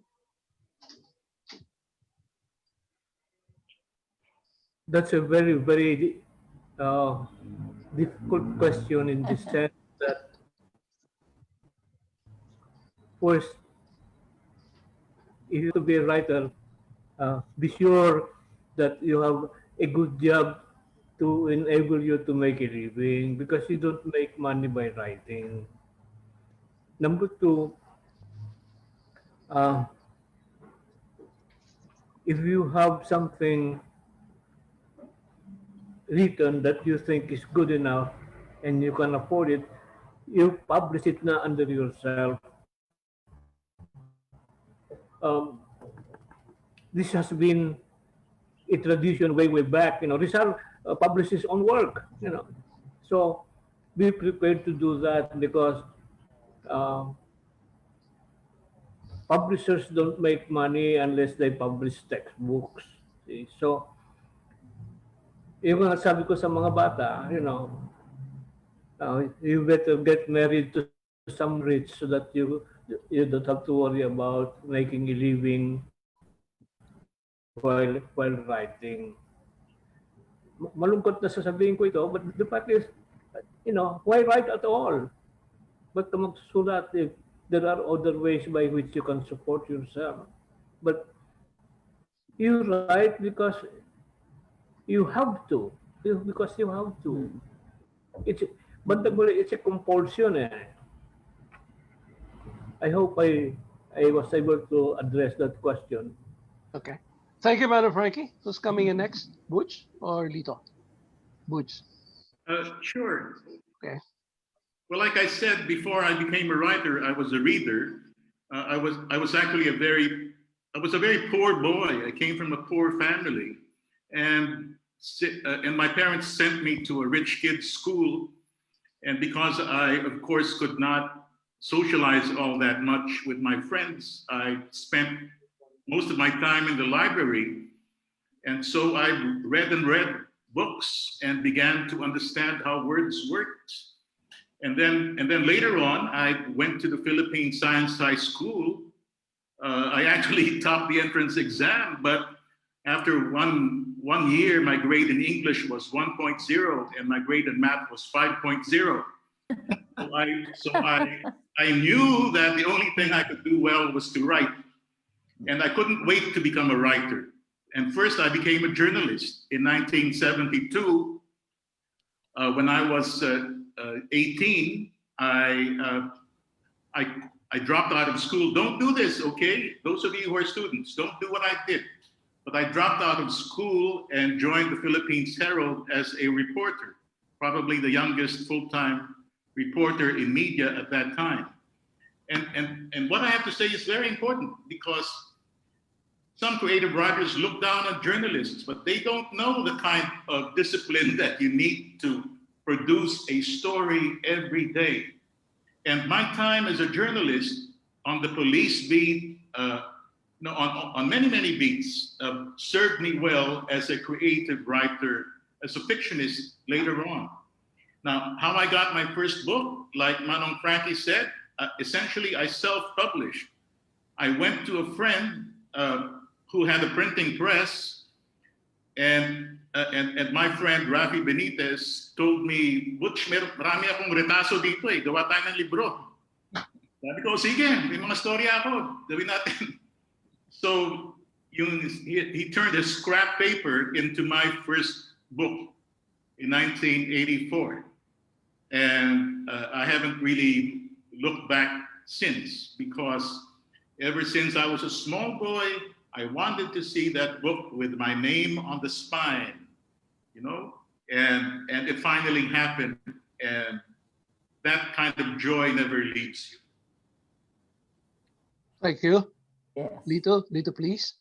Yeah, I started my writing career, if you could call it that, writing career. I started it in the campus press, in the campus press. So, like Manong Frankie, during his time, I became a member of the Versatarian, the UST university organ, the university organ, the Versatarian.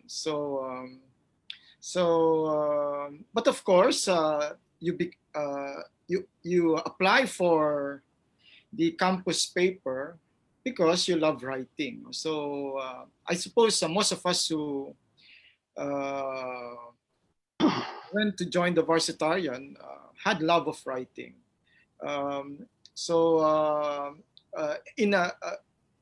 it's a generation ako. It's a generation ako. So there was it was a very exciting time, and in fact, I was able to contribute to national newspapers, to the metropolitan papers, no, because of my stint with the Varsitarian. So siguro emphasize ko lang kasi Manong Frankie and Butch Dalisay said that they self-published. Siguro yung first books nila self-published. Siguro it would be I would like to emphasize the importance of contributing to the metropolitan press, contributing to an established publication, because when you contribute to the established publication, it would go into this what we call in journalism as gatekeeping. So there would be critiquing, there would be refereeing, there would be editing, and of course, once they accept your contribution, they publish it, and there would be your byline. It would have been it meant that you passed the test. You passed the test. No, you passed the screening. So nowadays, because of the availability of the social media, we could put any and all of our writings there sa internet. But of course, they didn't pass through the ringer, no. So it would be good to contribute, no, to the established publication, so that you would know, you would be able to test the quality of your writing, no. You would be able to subject your writing to the scrutiny of the editors, of the established writers themselves. No? So once you get published, then there would be that joy, no? Seeing your byline there. No? That what you have published, your article, has passed through the ringer. No? No? The chaff has been separated from the grain. And there would be what we would call some sort of a sense of victory in that. No? So try to read the quality literature, try to read quality publications, and then later on, contribute to this quality publications. Let us see, no? Pag nakapasa siya, pag na-publish siya, ibig sabihin, you have the makings of a good writer, no? Of a successful writer. Okay, thank you, Lito.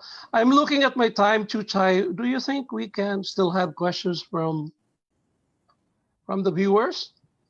Yes, Tito, I think we still can entertain some questions from our viewers.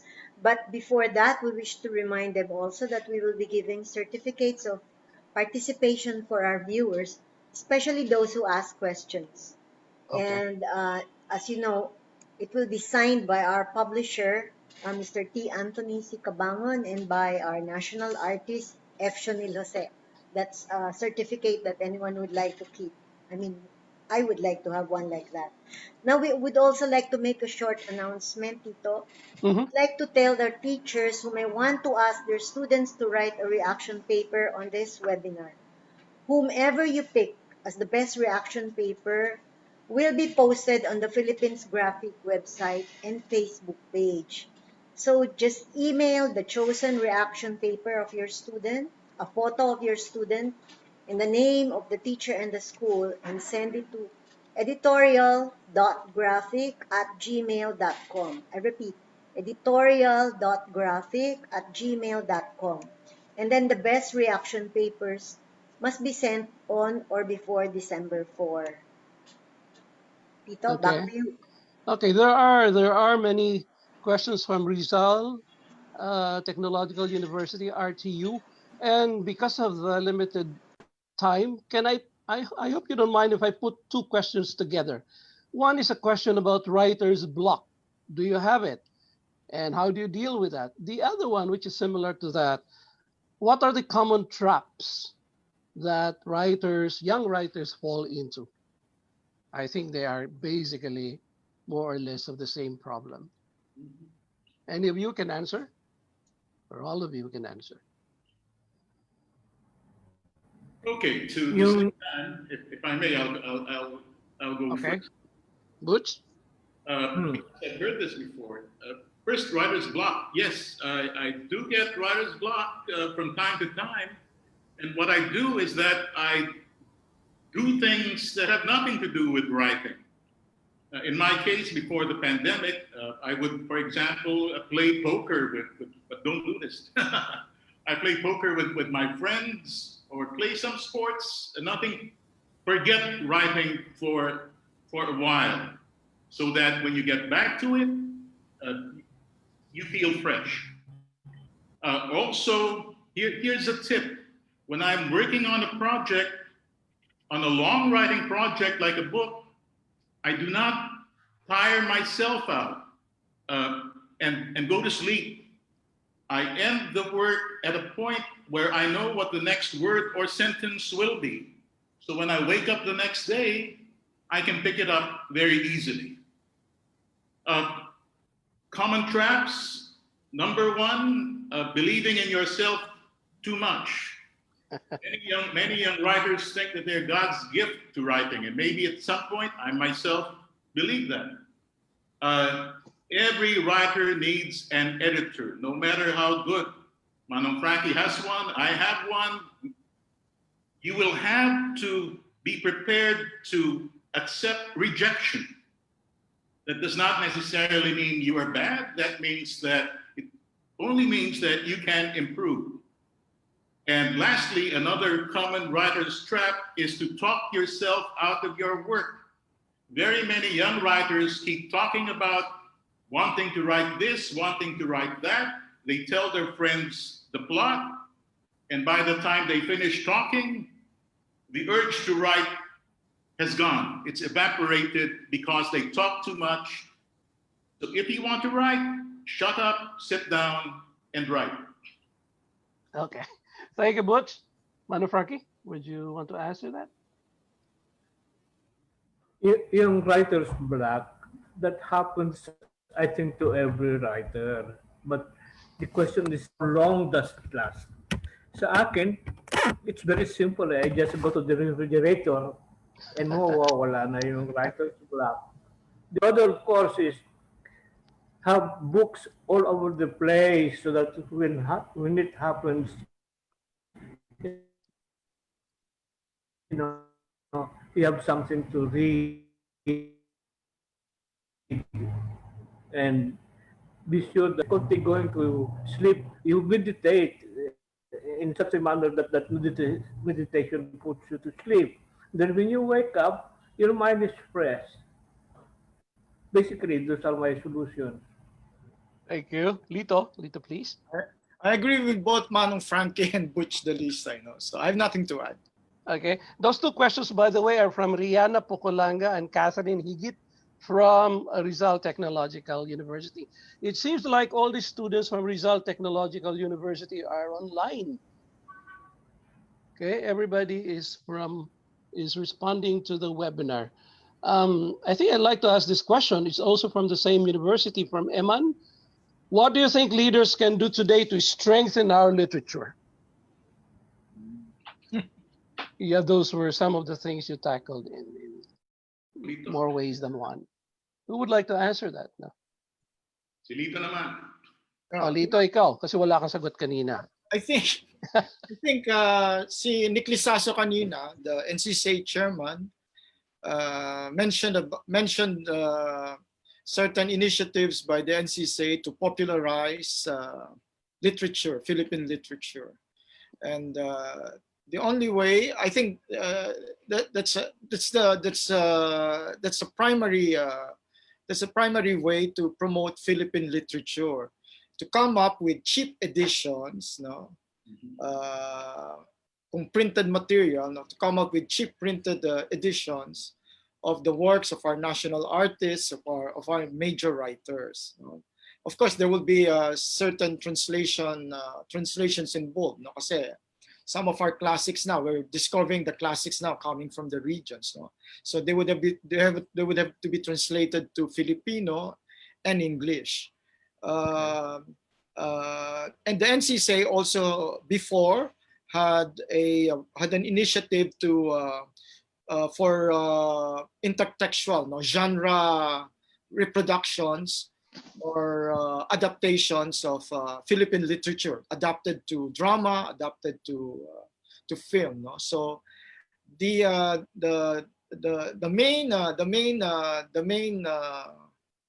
tack here approach would be how to popularize the canonical Philippine literature, no? The literature written by our national artists and our major writers like Butch, Dalisay. I think kailangan ng popularization. Okay, thank you. Thank you for that. Chuchay, we're supposed to wrap up at 3:30. What do you think? Hello? Chuchay? Yeah, Tito, I think we have time for just to accommodate a couple of questions more. Okay. This is from Giselle Luzarita Izureña. Good afternoon, he's saying, and says, since we are in digital era where most people spend their time in social media, do you think it's good for the artists to use this as platform to spread awareness about literature? But of course, there's a caveat there. It would be easy for someone to copy their works and not give credit to that particular work. Anyone would like to answer that? I think there are other questions about the impact of social media and literature. We can put them together. No? Let me yes, make Frankie. comment on the earlier question.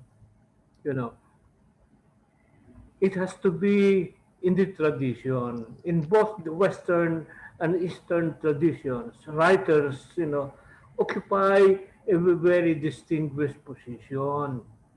In Europe, for instance, particularly among the French, they gave much respect to writers, so that almost every French president becomes one. It's the same thing in the United States. All the presidents end up writing books because it's part of the tradition. In the Eastern tradition, you know, writers, Confucius, all these philosophers have a very high position in the society. So that has got something to do with the educational system, with writers being given the just position in society from the very beginning. Dito lang sa atin ang writers are not considered, in a sense, quote, great leaders or great thinkers. Kaya ganoon. Kaya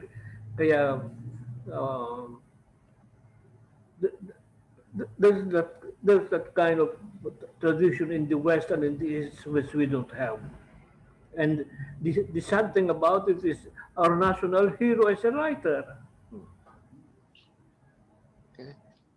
Thank you, Madam Frankie. Anyone else would like to answer that, or could I proceed to answer the question about social media? I think it's not necessarily a bad thing. I mean, tweets will never replace novels, but you can use social media to promote good books. And those who are interested will go on and read those books. I don't think that despite the internet, long forms like the novels and the essays are going to become extinct. In fact, there will be a hunger for them because people want intelligent explanations. Maybe not everyone, but enough people will. And writers will fill that need. Also, to the previous question, I'm a great believer in libraries. I mean, physical libraries. Even and especially in this internet age, not everyone has access to the internet. And I still believe that a room full of books accessible to young readers is important to have in every town or every barangay if possible. Because that's how knowledge spreads even beyond the classroom through self-discovery. Thank you, Butch. This could be the last question, and I would put this with another question. This is from Ivan Loris Galima, again from Rizal Technological University. Where does literature stand in the midst of social issues, problem, pandemics, etc.? And I would connect it with another question about how can literature help somebody with, mental health issues and concerns because maybe of the pandemic. Okay. Butch, would you want to answer that? I Sure, heard you. because right, I'm a mental health patient. In my case, writing books and reading books reminds me that there was a yesterday, there will be tomorrow, and that we will get over this. That's the best thing that reading, for example, history tells you, that these things have happened before and things will always get better at some point. We just have to keep hoping. I'll probably end by saying that writers shouldn't just write about suffering and despair. We should write to encourage hope amidst all of this despair. Writing about death and suffering is too easy. What is difficult is to write something that will give people hope, at least hope for them to be happy again at some point.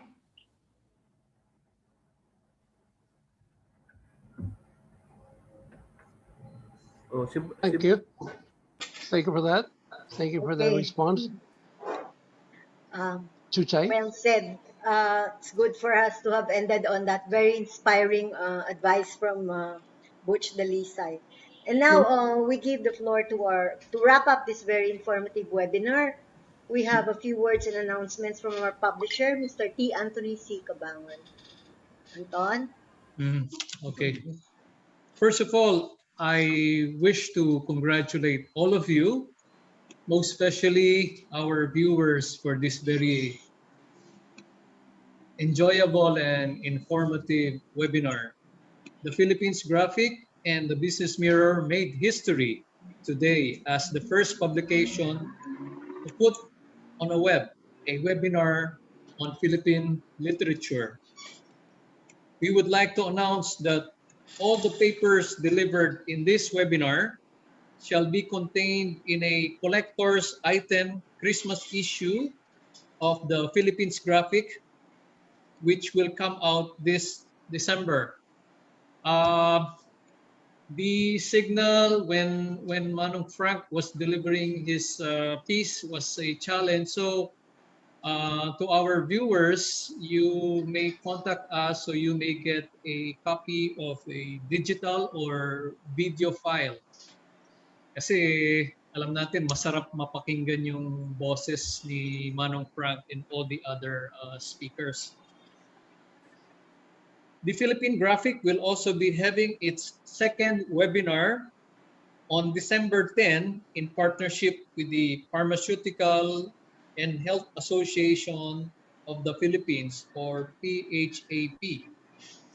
Very, very timely topic.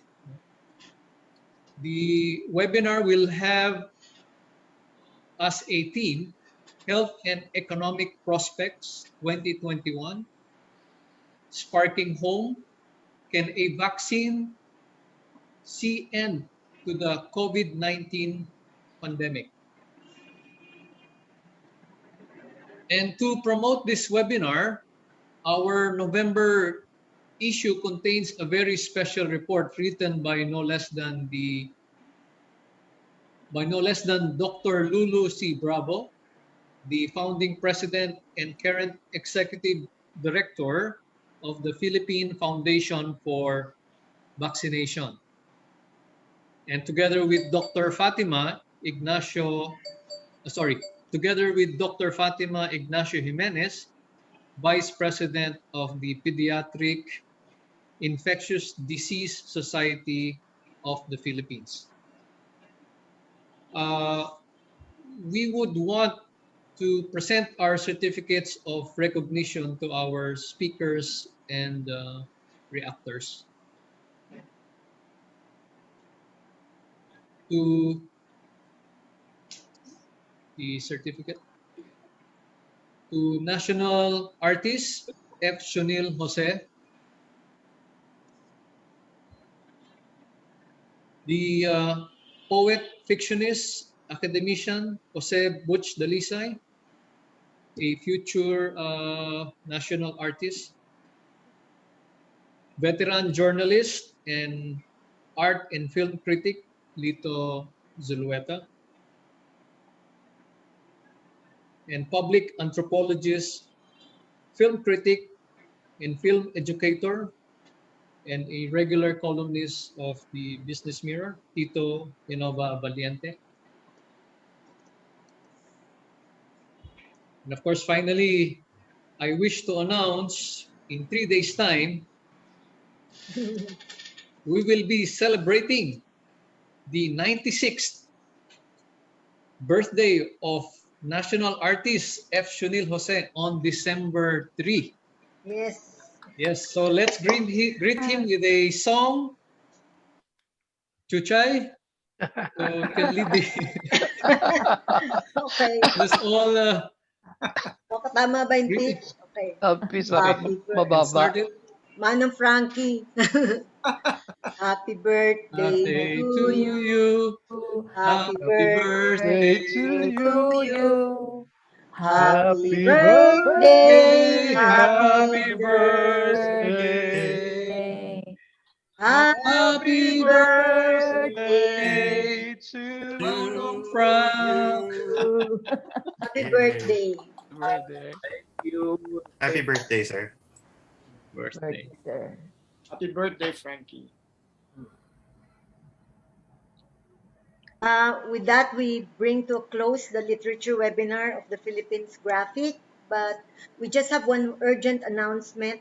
Since there are so many questions, we were told by Philippine Graphic editor, Psyche Rojas Mendoza, that all of the other questions will form part of an article together with the answers of our resource persons that will be posted on the Philippine Graphic Facebook page. Also, Chuchay, we registered 1,500 plus viewers.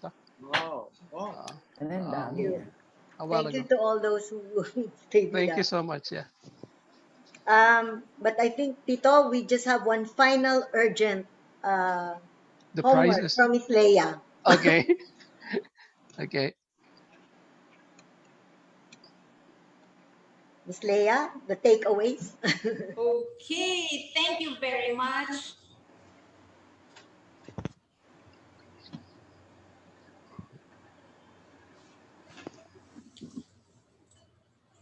Thank you very much, Ma'am Psyche. Ay, Ma'am Chuchay and Sir Tito. Hindi pa thank po you. tayo tapos. Ayan. For our next batch of giveaways, 2 lucky viewers will each receive this glass compact kettle. All right. Excited na po ba kayo? Okay. Nandito na po yung ating mahiwagang fishbowl. Okay. And the first winner of our glass compact kettle is Eric J. Ignacio from Isabela State University, Echage Main Campus. Congratulations, Eric J. Okay. Another one of compact glass kettle is Jenny Olinares of Makati Science High School. Congratulations, Jenny! Nanalo ka ng compact glass kettle. All right. So, with our final set of giveaways, 2 lucky viewers will again each receive a 32-inch sharp colored TV sets. Pero since mabigat po ang TV, hindi ko kayang ipakita sa inyo sa aking screen. So, magdodraw na po tayo ng 2 lucky viewers. Okay? Sino po kaya ang lucky 2 viewers na mananalo ng tag-isang 32-inch sharp colored TV? Okay. Her name is Kay Leia Sichon from St. Louis University. Okay, congratulations. Kay Leia, nanalo ka ng isang colored TV. And another one,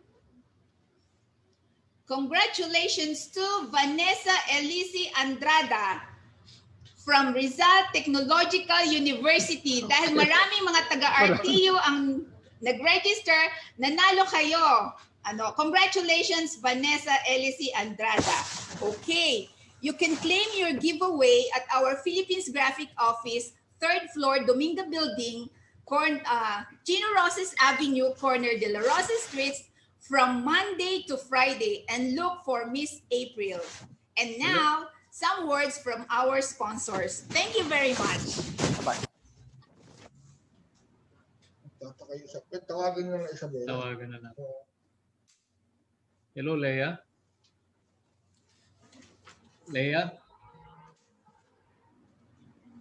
Leia?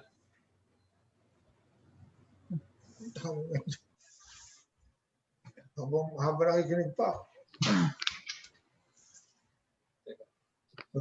Ay, naku. Yan, sige. Wala na eh. Eh, pwede ba siya pumasok ulit?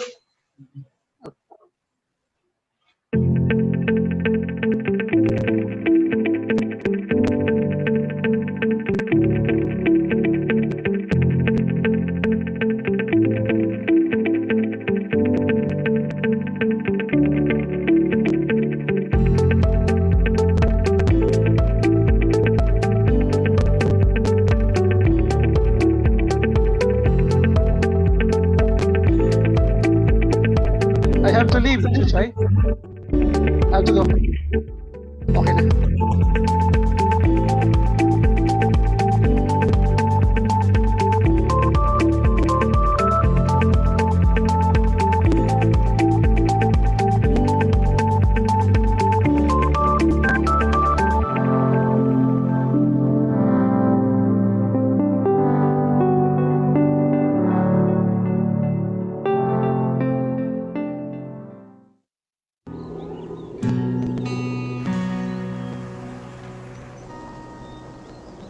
Utang na loob.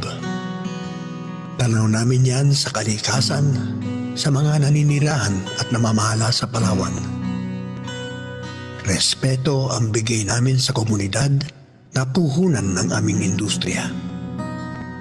Dekada 60 nang nadiskubre ang nickel ore sa Rio Tuba. Ang total mining footprint ng bansa ay kalahati lamang ng 1% ng kabuuan ng Pilipinas. Simulat sa pool, sinigurado ng RTN ang pagmiminang responsable, umaalala sa kapakanan ng di lang kalikasan, kundi pati na ang mga naninirahan sa mga bayang aming pinagtatrabahuan. Makalipas ang 40 taon, isa sa mga pinakamatatag na tagapagtaguyod ng ekonomiya ang RTN at isa rin sa mga haligi at tagabantay ng ilang komunidad sa Palawan. Ang minahan sa Rio Tuba ay nagsimulang mag-export noong October 1977. Ipinagmamalaki namin ang masaganang ani ng ore, pero higit sa lahat, ang aming naging kontribusyon sa sustainability at pamayanan ng Rio Tuba. Malaki ang respeto namin sa kalikasan, kaya nais namin na ang hiniram di lang ibabalik, kundi pagyayamanin pa. Rehabilitasyon, reforestation, pollution control, solid waste management, watershed management, at siltation control ay ilan sa aming environmental protection and enhancement programs na nagtataguyod ng prinsipyo naming sustainability. Our aims of mining rehabilitation is actually towards ecosystems restoration. It's not for logging, it's not for harvesting, it's for ecosystems restoration. Because that's the spirit of the Philippine mining law. Ang aming na-rehabilitate ay nasa mga 390 hectares. Kaya I am emphasizing on the right advocacy, which is mining has to be done responsibly. Ipinagmamalaki namin ang pagtanggap ng Presidential Mineral Industry Environmental Award mula sa 63rd Annual National Mine Safety and Environment Conference na kumikilala sa best practices sa mining industry.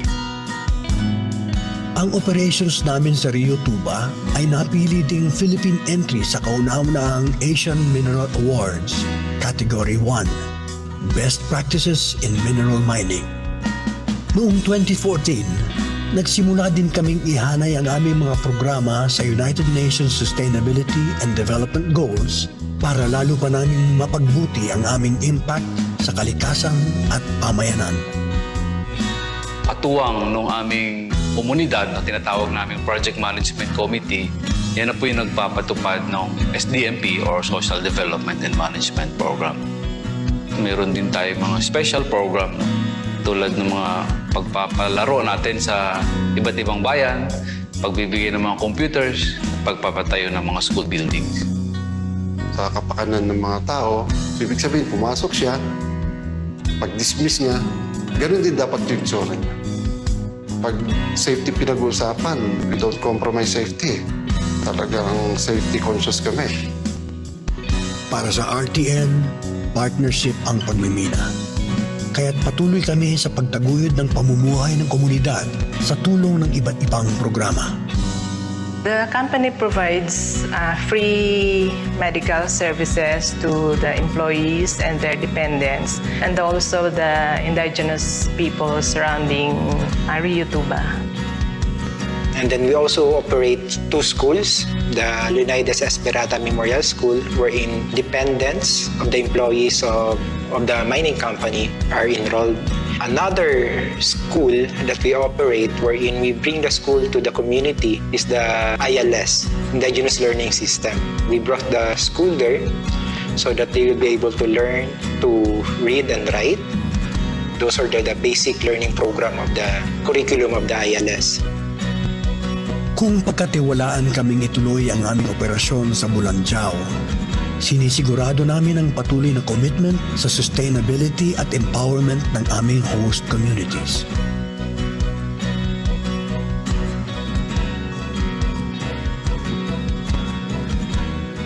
Malaking bagay para sa amin yung presensya ng mining dito sa aming barangay. Karoon ng employment dito sa aming barangay. Kumpleto na po ngayon, may trabaho pa po. Maganda po ngayon.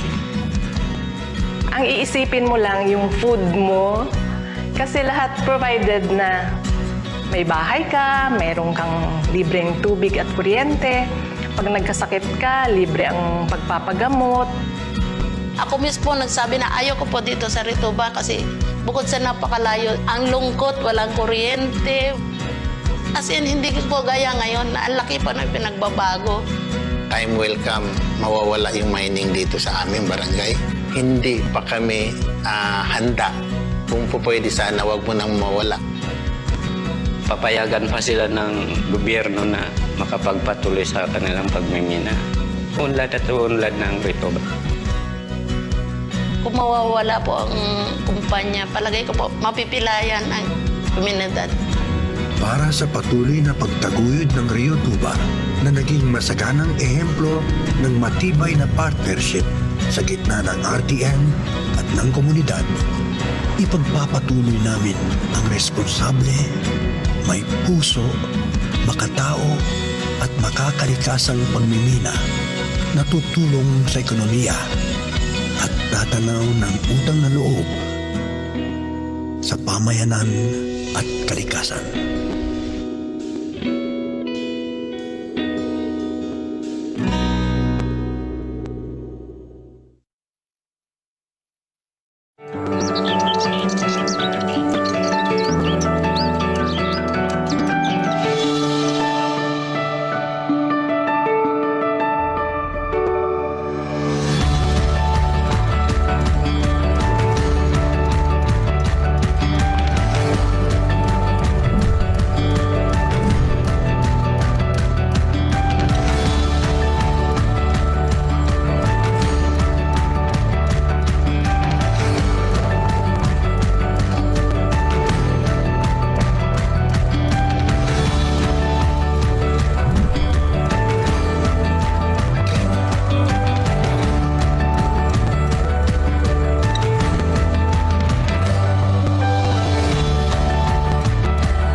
Manila, the heart of the Philippines, is longing to have you back. We search for your wandering gaze inside our museums and your curious steps through our historical streets. We look for your merry smiles as you eat and shop, and your laughter is a sound we long to hear once more. Hopefully soon, the city of Manila misses you.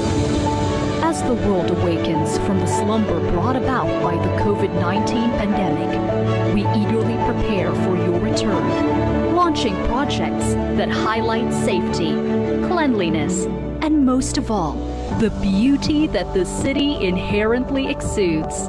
Our dream is to welcome you to a Manila that has spent much time in heightening its existing tourist experience, to give our visitors a visual access to the rich art and cultural heritage of the city.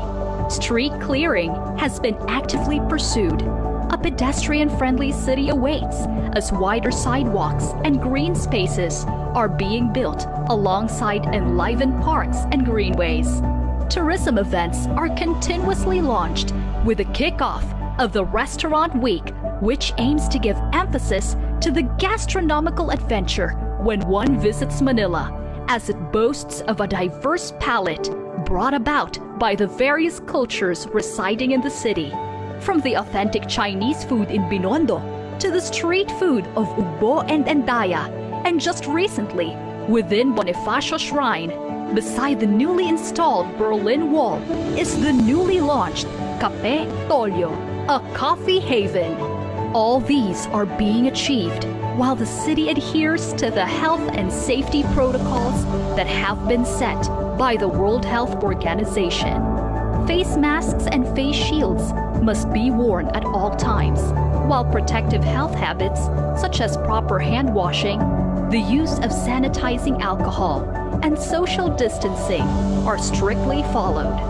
Manila is a beautiful home enveloped with the warmth of its people, teeming with palpable pride, unforgettable hospitality, and resilience through any form of adversity.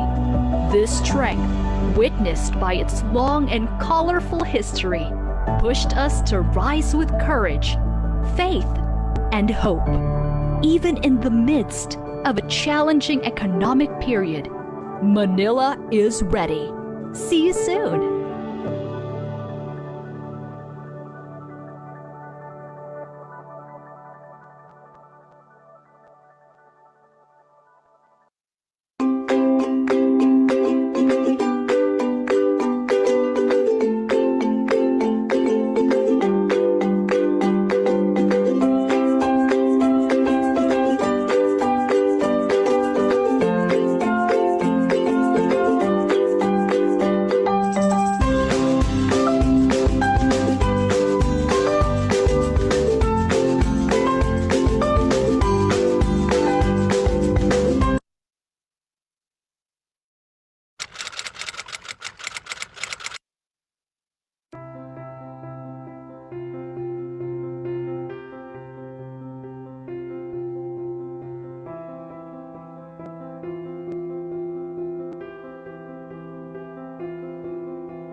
On behalf of the Cabangan family and the ALC Media Group, we give thanks to the Lord for allowing us to continue the story started 30 years ago by my father, the late Ambassador and Chairman Emeritus of the ALC Group of Companies, Antonio L. Cabangon Chua. It is the story of how a small magazine got built on the strength of an incomparable friendship between a man of business and a man of words. This is the story of how they both cherished literature and vowed to nurture excellent literary works in the pages of the magazine. Through the best of times and the worst of times, we continue this story. This is the story of the Philippines Graphic.